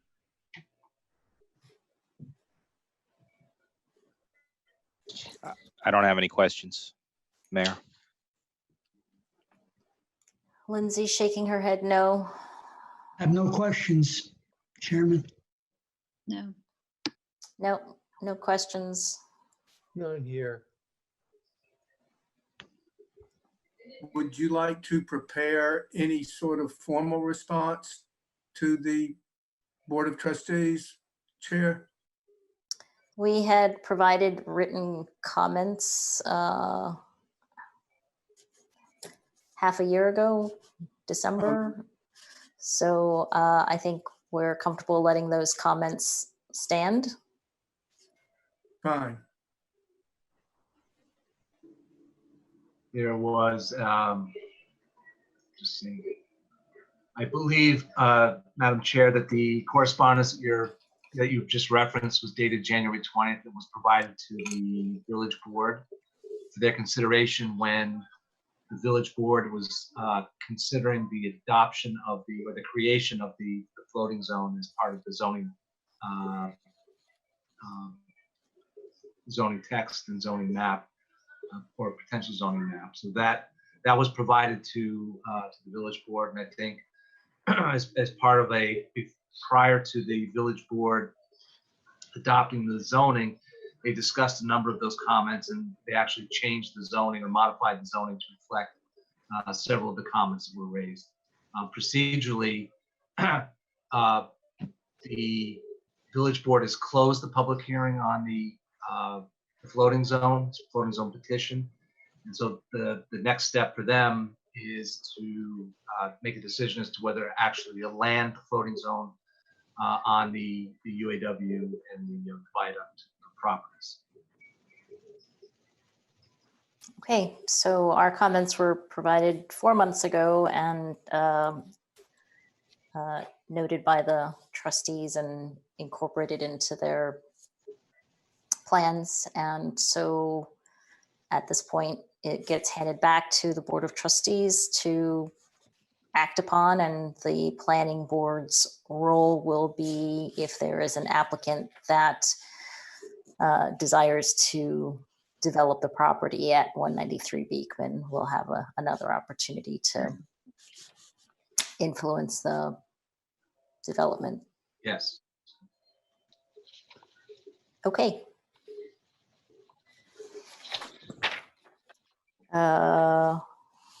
Can we move on to the next agenda item? Yes, ma'am. Thank you. 60 Continental. This is regarding the fill for the east parcel. Mr. Mayor, do you want to speak to that? Yes, ma'am. Thank you. We are requesting that we be allowed to increase the number of trucks that are bringing in fill to the east parcel, and very specifically because of a couple of things. One is that since schools have been closed, we don't believe we have the need for the normal shutdown period that we have every morning now to allow for kids to get back and forth to school without having the trucks there on those streets. The same thing in the afternoon. So we requested an increase up to 100 trucks today from 75. The other reason that we are requesting this is we have an opportunity to bring in the fill that we need for the east parcel from what we keep on calling a free source. And I want to emphasize that free means that we can get clean fill, DEC approved fill that is trucked to the site by someone else, and we don't pay for the fill. We don't pay for a finder's fee for the fill. We don't pay for the trucking for the fill. So in that sense, it's free. Same time, we pay somewhere around $4.50 a yard for every yard of so-called free fill that comes in.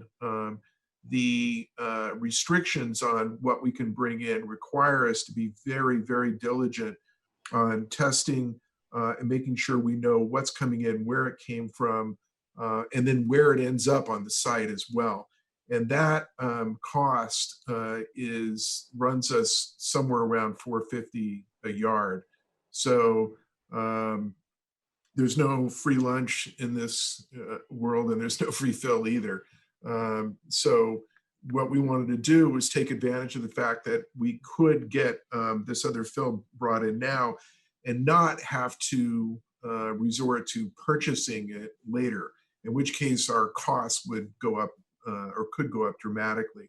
The other thing, a third reason for wanting to do this is by increasing the number of trucks that come in now, we can get done with this part of the operation sooner. We would be, by our calculations, we would be done, it could be done in early summer. And then it lessens the impact on the neighborhoods that the trucks are going through. Since they're going to be there now, having them come through in less number of days, we think is a benefit to everyone. In the interest of time, that's my short version of our request. Have there been any complaints from the neighbors increasing the trucks from 50 to 75? No, there had not. And it's the other thing to keep in mind is the limit is kind of an outside limit. It depends on the number of trucks we actually see in a given day. I'm not sure if we've ever hit the limit. We've actually had 75 come in. So it has to do with how far away they're coming from, how many trips they can make. It has to do with the blackout period as well in the morning and the afternoon. It cuts down on the number of trips. The complaints that we've had, I heard Mr. McCarthy address early, Sean McCarthy addressed earlier in the evening, and they have been addressed as they've come up. The trucks that went the wrong way down Continental,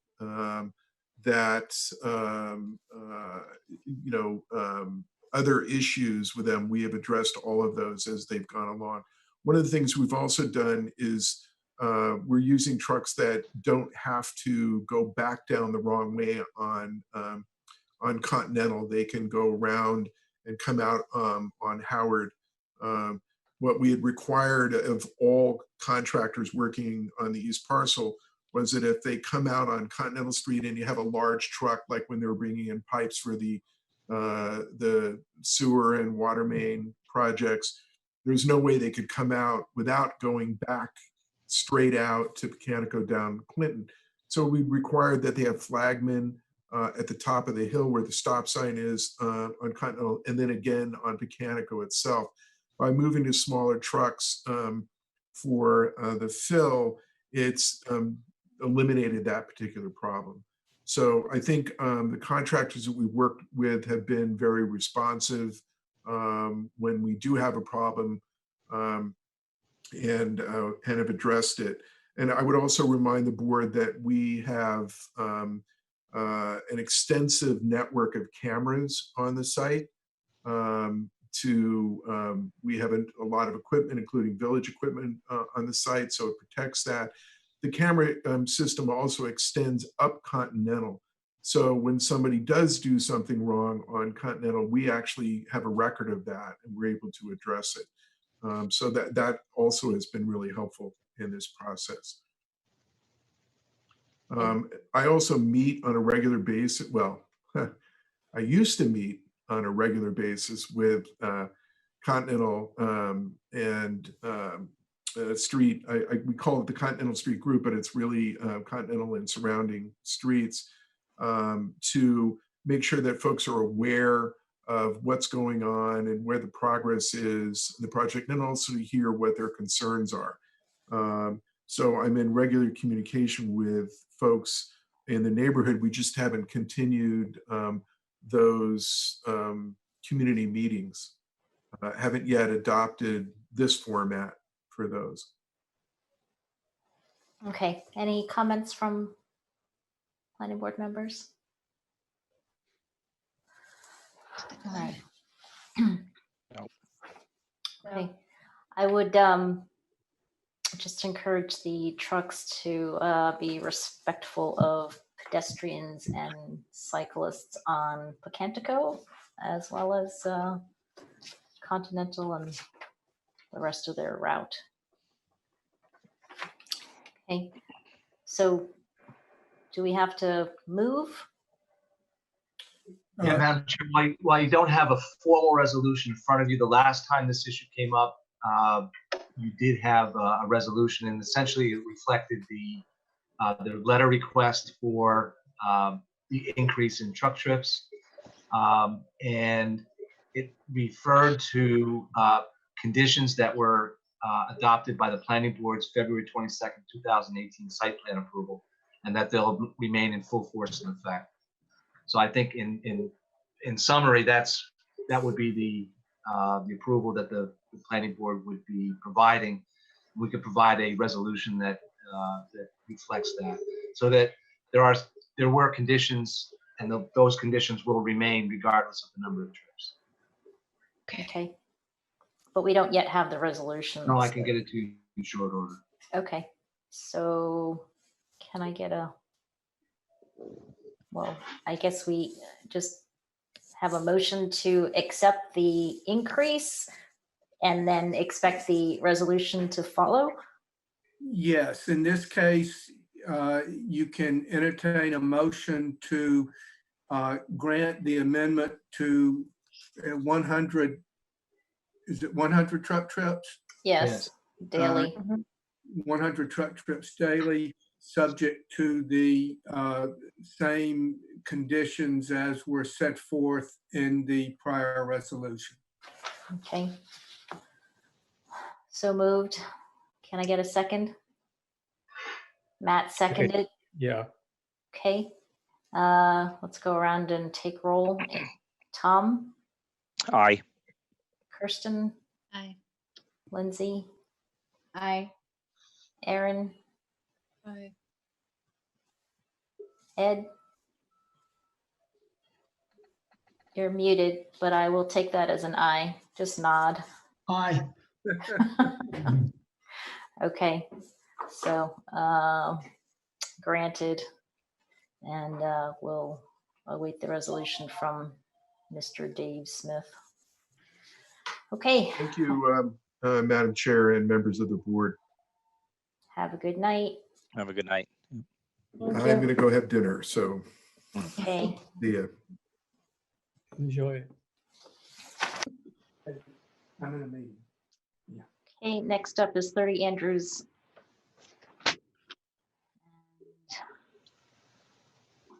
Mr. Valani.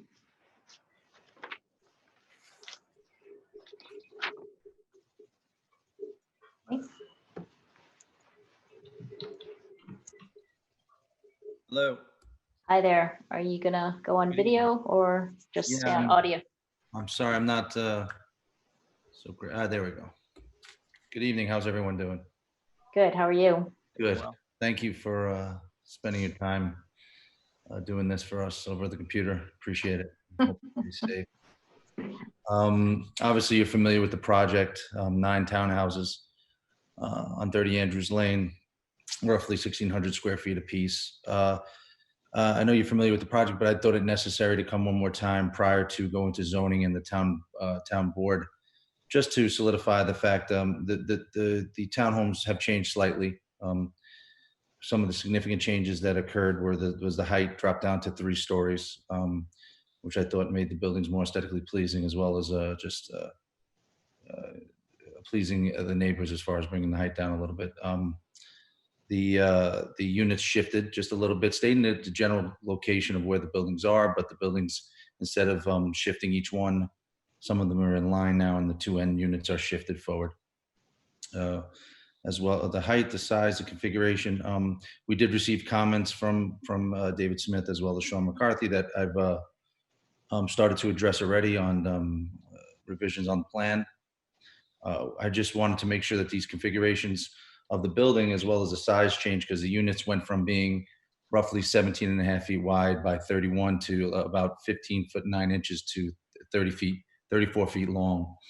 So this did affect the development coverage. So now that I received a review from David, from Sean, stating that, you know, the zoning variance is accurate, the numbers are accurate as far as 2.73% over the allowable development coverage.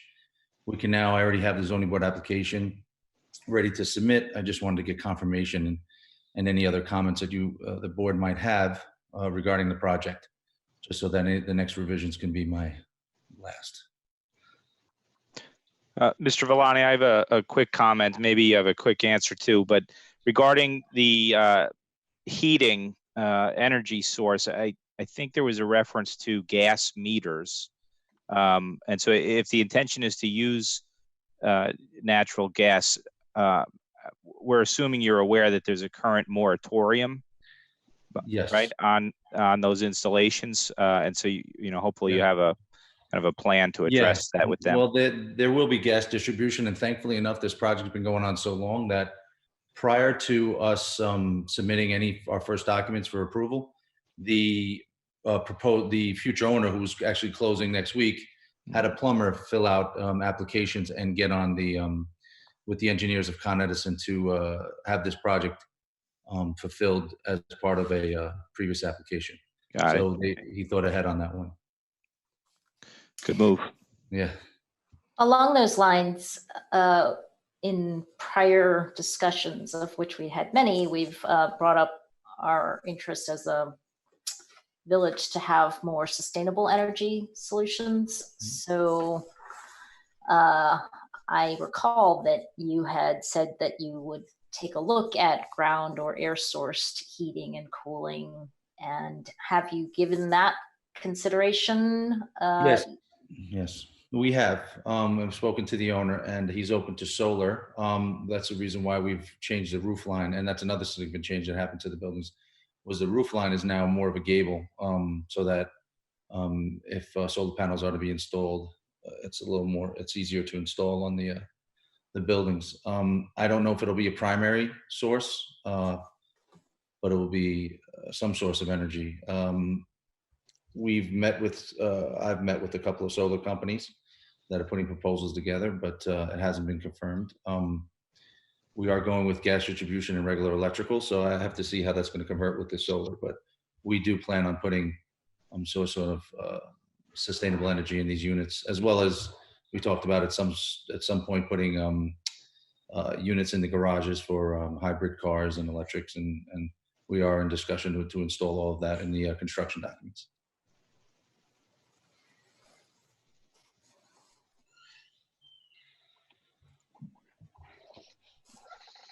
Okay.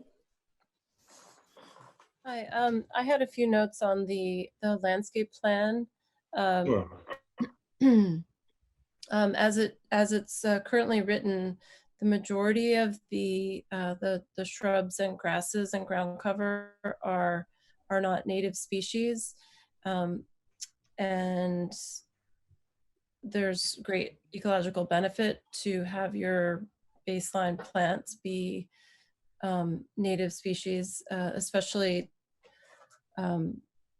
you know, there are many native substitutions for those listed, and I would encourage you to consider adopting some of those in the plan. I'd also like to note that the trees, the 7 London plane trees, we have 2 in the back and I think 5 in the front.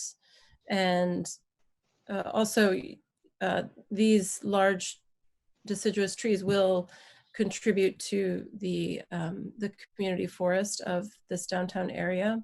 And it's also an opportunity to think about diversifying.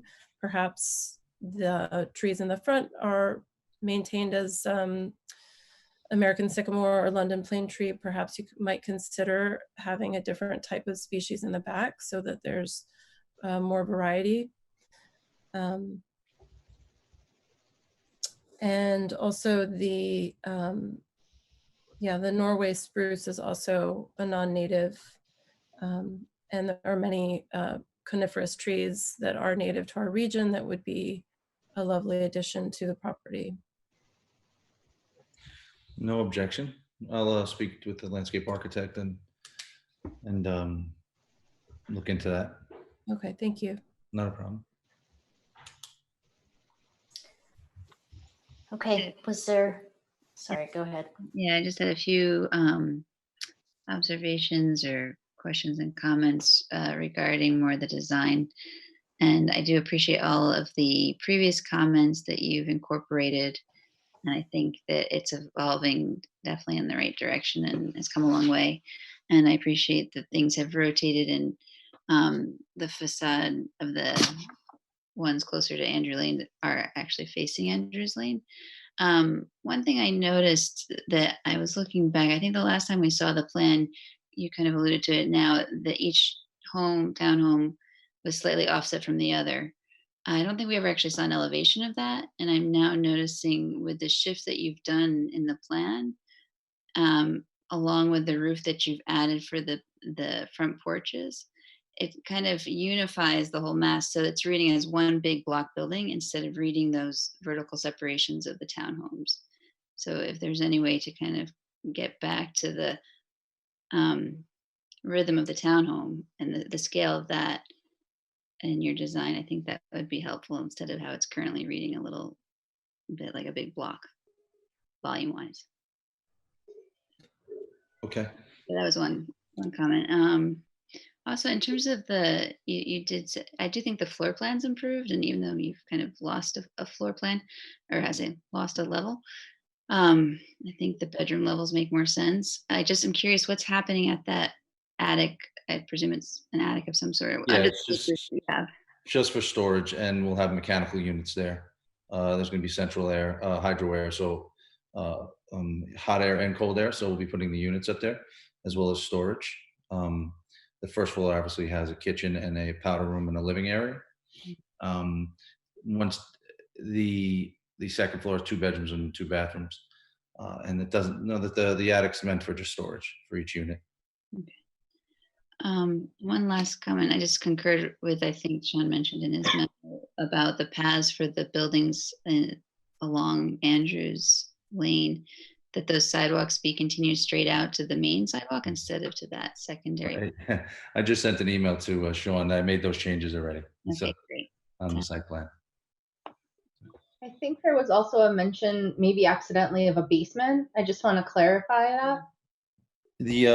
It's not a basement. Everything's above level. So there'll be a crawl space with a ground level with a garage and a unit, some finished storage space, as well as a place to put trash, as well as the mechanical room. Okay, thank you. You're welcome.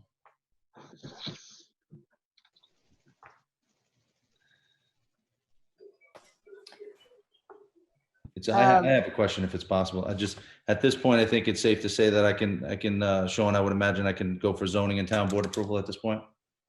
Absolutely, yes. Okay. And we've already started addressing. The only thing I didn't receive, Sean, was and he might have spoken to Mike Stein directly from James Nattarelli. I didn't see a review of the civil drawings. I think, James, are you still on? I'm here. James, did you send something to Mike directly? I just didn't see anything. No, Sean, did you receive it? I sent it to you. I think it got sent around to the board, right? Yeah, I think we did get something. I'll check with Pam to see if that went out. If not, we'll send it over to you tomorrow. That's fine. I Sure. can forward it to Mike so we can start addressing those, whatever comments those are. Will do. And Jonathan, don't hesitate to tell Mike, reach out to me if you want to discuss any of those issues. Oh, he's on my list to call. I just wrote it down tomorrow morning. Okay. Thank you.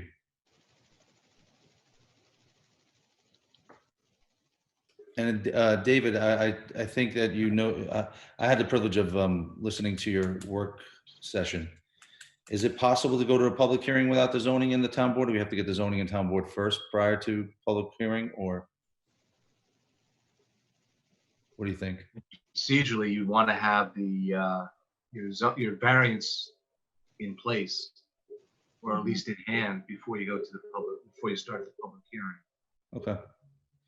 So I'll jump on that tomorrow. All right, great. Absolutely, and the same thing with the petition to the village board for the access. I would get that started right away. No problem. Okay. And Sean, as far as you looking at the drawings, you're okay with the, I know we'd like to double check it because it's a legal document when it's completed, the 2.73%. Do you concur with the overage on the developmental coverage? I included the covered porches with that. I'm honestly taking your calculations for it. I'm not going to measure it. If it looks really odd, then I will, but I'm going to go with what you've given us. Yeah. I'm confident. Okay. Good. Thank you very So much. we did have discussion, Jonathan, that you've missed the window already for the June zoning board meeting, and therefore you're not even going to get on the agenda until July. So in order to kind of accelerate this, whether there was any opportunity for you to, adjust the overage so that you don't need a variance, and then we could possibly go to a public hearing. I could ask I'm sorry, go ahead. Once you get the Board of Trustees to agree to the ingress egress. No, there is an opportunity for that. I forgot to mention earlier, there was one other decision made between the last time I presented to you. A modular company is involved in the project now, so what I can do is ask them to move to a slightly smaller unit and take a foot off of each building. In this way, maybe I can get under the coverage, and I wouldn't have to go to zoning. I can present that to the owner as well as the modular company tomorrow. Okay. All right, I appreciate the idea. Thank you. Okay. All right. Great. Thank you. Okay. All right. One last comment. Oh, sure. If more of a procedural, if we as a board are just waiting for his zoning board approval if needed and the board trustees approval, is it possible to set a tentative public hearing date? Do we feel comfortable to do that? And would that help at all? Oh, that would be nice. I mean, I'm pretty confident that if I tell the owners and the modular company that's going to save them, some time, that I can get it under the coverage. I'm pretty safe to say I won't have to go to zoning. So the only thing we'll be waiting for is a town board. I was just thinking, even if worst case scenario, you were needing to go to the zoning board and that's happening in July, since we always meet right after, it would kind of be pending that approval. We could, this is a question, I guess, for our consultants as to how that, and other members on the board, if that makes sense to a tentative public hearing date. It has been done. When it's been done, it's usually when there were ministerial tasks that had to be completed before the public hearing. In this case, it's not something that I would recommend because the board of trustees may say no to the gate, and the zoning board of appeals may say no to the variance, although a variance of 2.7 whatever percent seems like a no-brainer. But it's still a discretionary matter, and it's not anything that I would recommend. I don't know how Sean or David feel about it. So for the building department, it's more of a timing issue because of the statutory time period that we actually have to have the public notice in the newspaper. there's going to be an overlap. So unless you know definitively when that date's going to be, we really can't send it to the newspaper with a open date to be determined. So Hey, Sean, how does the timeline change if I go on, if I don't need a variance? How did the town board, can that? well, that's the other thing. Without the town board, you know, right now you're going to have to get on a work session first, and then they'll discuss it and probably have a discussion at a public meeting on it. So at this point, you have to get a letter petition into the, or send it to me, and I can forward it to the board. So until that happens, you may still be a couple weeks out. So Okay. I think you need to at least establish a time period of when that's going to happen first. Yeah. And then if we eliminate the zoning portion, at least we'll know when the next possible date for the planning board hearing could be. Okay. So All right. it's one less step you could save by not requesting the variance. But right now, until the village board sees it, I wouldn't recommend establishing a date for the planning board hearing. Okay, and if the date for the planning board submittal, we're obviously probably not going to be able to get the town board to reply to anything prior to for the June 18th meeting. I wouldn't be discouraged. I would Okay. get me a letter as soon as possible, and we'll do what we can do on our end to get the board to start looking at that. Absolutely. They're very aware of what's being proposed. Okay. I have been filling them in on what the status is and what you've been seeking. So it won't be, you know, they're pretty aware of what you're going to be asking for already. So I would suggest. Yeah. So to strike while expedite, the iron's hot. yes, to expedite the project, get your letter ASAP and try to get the coverage underneath the 2.73%, get it to comply. That's right. Gotcha. I think so. Yeah. Thank you very much. Okay. You're welcome. All right. If I could, just for the record, the references to town board were meant to be to the village board of trustees, I believe. Village Board of Trustees.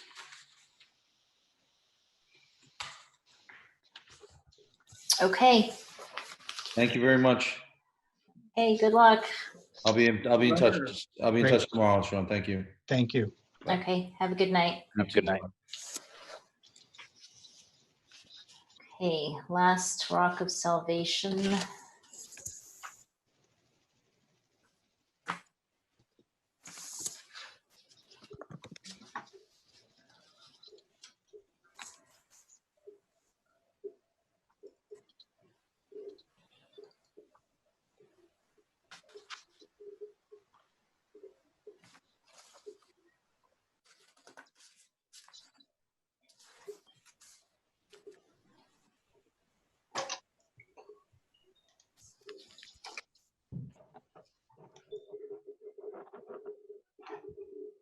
Okay, so for 131 Cortlandt Street, proposed parking lot, who will be speaking? Good evening. This is Jorge B. Hernandez. I'm the architect for the project and representing Rock of Salvation. Can you hear me well, or? Yes. Oh, okay, good. I tried to make this, I know it's late in the evening and I appreciate all your time. Tried to make this presentation, bring everybody up to date where we stand with this project so we can move this forward. I'm not sure if the board is familiar with the prior approval that we had. So this is the Rock of Salvation. Is the church is located at 135 Cortlandt Street. The address, the church is 131, and the lot that we developing right now is 135. So right now there is an empty space between the church and the neighboring, which is 139 Cortlandt Street.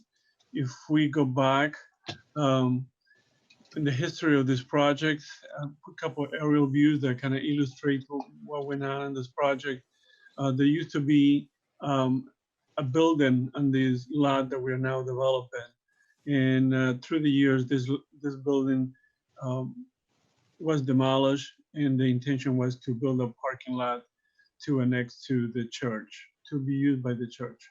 We were back in front of your board a few years ago, and started in 2013. And in 2015, we did get an approval, a site plan approval. And there was a few conditions that we can go back and discuss those. And then the project never moved forward because there were a couple of those conditions that was never met.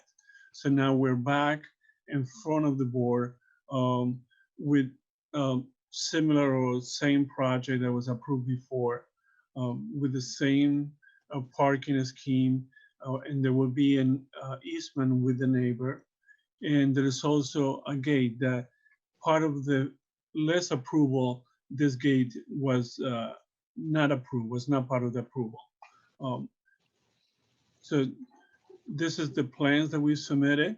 And I mean, we have also some pictures of the neighborhood, but in the landscaping. But going back to what was approved and the conditions that were not met, there were two of them that there was an easement that never got finalized, but now there's a verbal agreement with the new property owner for 139 Cortlandt Street, and they are in the process of finalizing that easement or that agreement for egress and ingress of the property.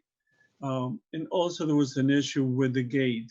The reason the planning board did not accept the gate in 2015, it was due to the concern that there was a queuing concern from the street. So we didn't want the gate, people waiting to the gate to open to be able to be turning into the parking lot. Talking to Pastor Santiago and the Royal Salvation Church and the board, the biggest concern that they have is that the late night activities that happens across the street at the bar, and how the parking lot is used during the evening hours. So what we're proposing now is that the gate be open all the time, except between 10 p.m. and 6 a.m. to prevent the use of the parking lot from overnight from people across the street or people using the parking lot.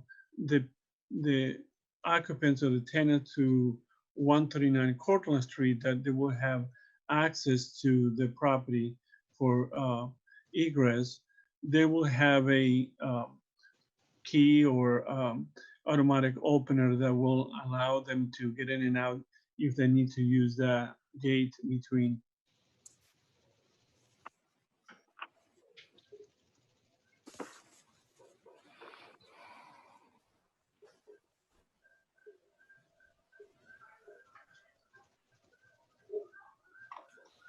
Hello, have we lost you?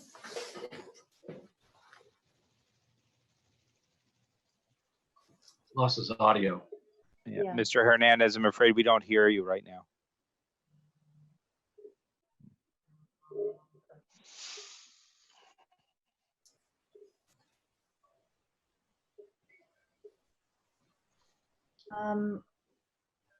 Mr. Hernandez, Looks like his audio input changed to the phone.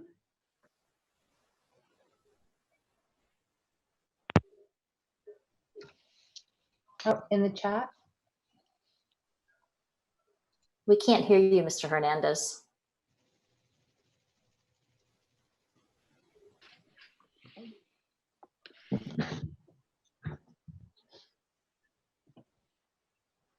He's on mute.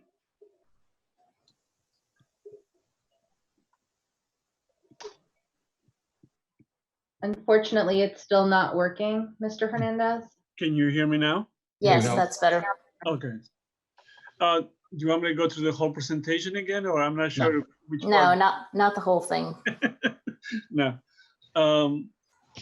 So I don't know if the board has any questions to the presentation or. Are the tenants that would have to use the egress aware of the gate? Yes, the gate belongs to Ryko Salvation. This property belongs to Ryko Salvation, and that's where they're establishing an agreement with the owner of 139. And I will assume that they will have to include that in their agreement with their tenant that this gate will be. There's also another entrance through the outside of the building for 139. This is not the only entrance. Okay. Were you the architect on the prior application, Mr. Yes. Hernandez? Yes. Can you fill us in why you didn't act upon the approval that you received back in?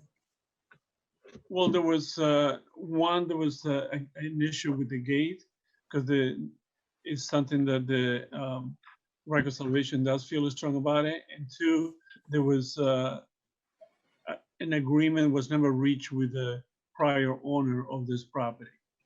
So that took a long time or never happened with the prior owner. And now that there is a new owner, things move forward much faster and they are in an agreement. I will say that that was the biggest obstacle that they had. It was an agreement between the two neighbors. Okay.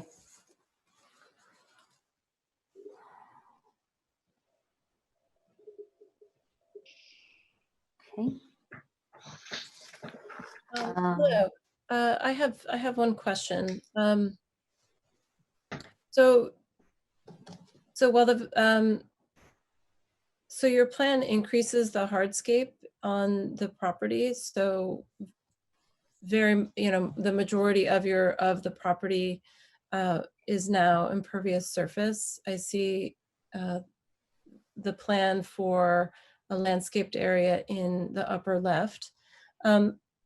This is already a rather dense urban area with a lot of impervious surface.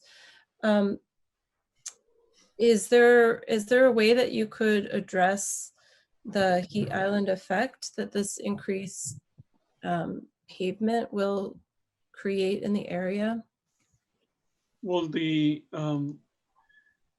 this area, I mean, back here was we are increasing, but the area, now that we took the building out, it has decreased, but it was, if you can see in the pictures, I mean, it's always been mostly covered, the area that we are.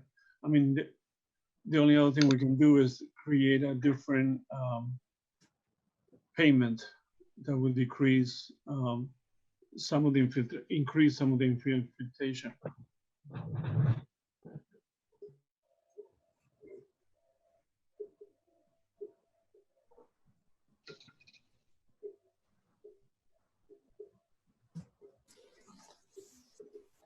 Okay, thank you.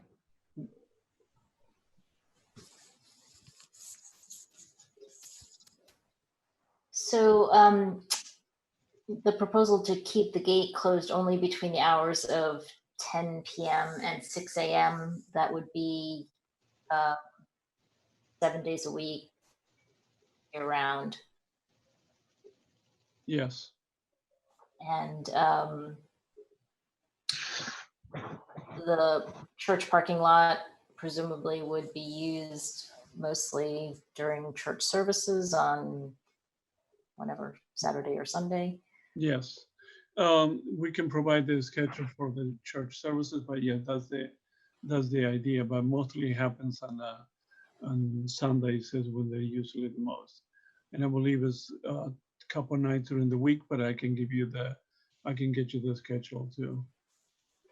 And where do your parishioners park now in the absence of a parking lot? Right now, I believe they park on the street, and there is a remote parking lot that they use, but it is difficult right now for them to park. Who would be responsible to unlock the gate if it was manual and lock the gate at night? Well, the gate, I don't know if it will be an automatic system or there will be somebody from the church.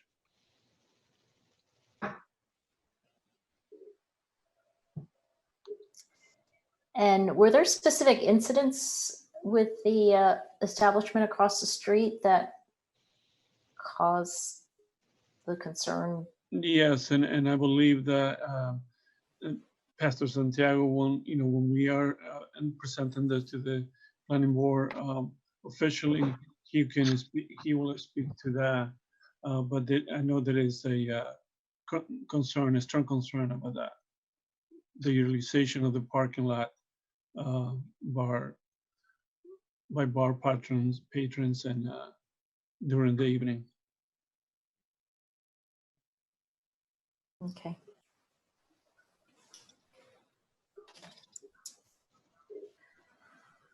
All right. Madam Chair, Yes, may I mention a few things? please. Mr. Hernandez, this is James Zanarelli, the consulting engineer to the planning board. Have you received the memo that I prepared for this Yes, application? and we're reviewing, and we can address those issues and get back to you on those. Yes. Very good. I know there's a lot of stuff in there about the stormwater design, and I don't want to get into the details of those right now, but I think it's important at this point to show all the existing and proposed, if any, easements on the plan. I think that should be made clear. I know there's the access easement and also a drainage easement for the adjacent property. I think that should be shown. There's also wanted to bring up the entrance, which you touched on, or not touched on. You went into quite a bit of detail on the gate. We'd like to see a vehicular maneuvering diagram for that. If cars are going to be queuing at that gate, turning in from Cortland, if there's room for that to happen. I'd imagine there's a delay between activating the gate and it actually opening. So, what does that do to traffic in the street? And that's what, Jim, that's what the issue was. When we presented it originally to the planning board, the idea was to have the gate operational all the time. And that was the reason at the time that the planning board was, understandably against it because of that queuing. And that's why right now they just want to prevent at a minimum to be used overnight. But people that are not,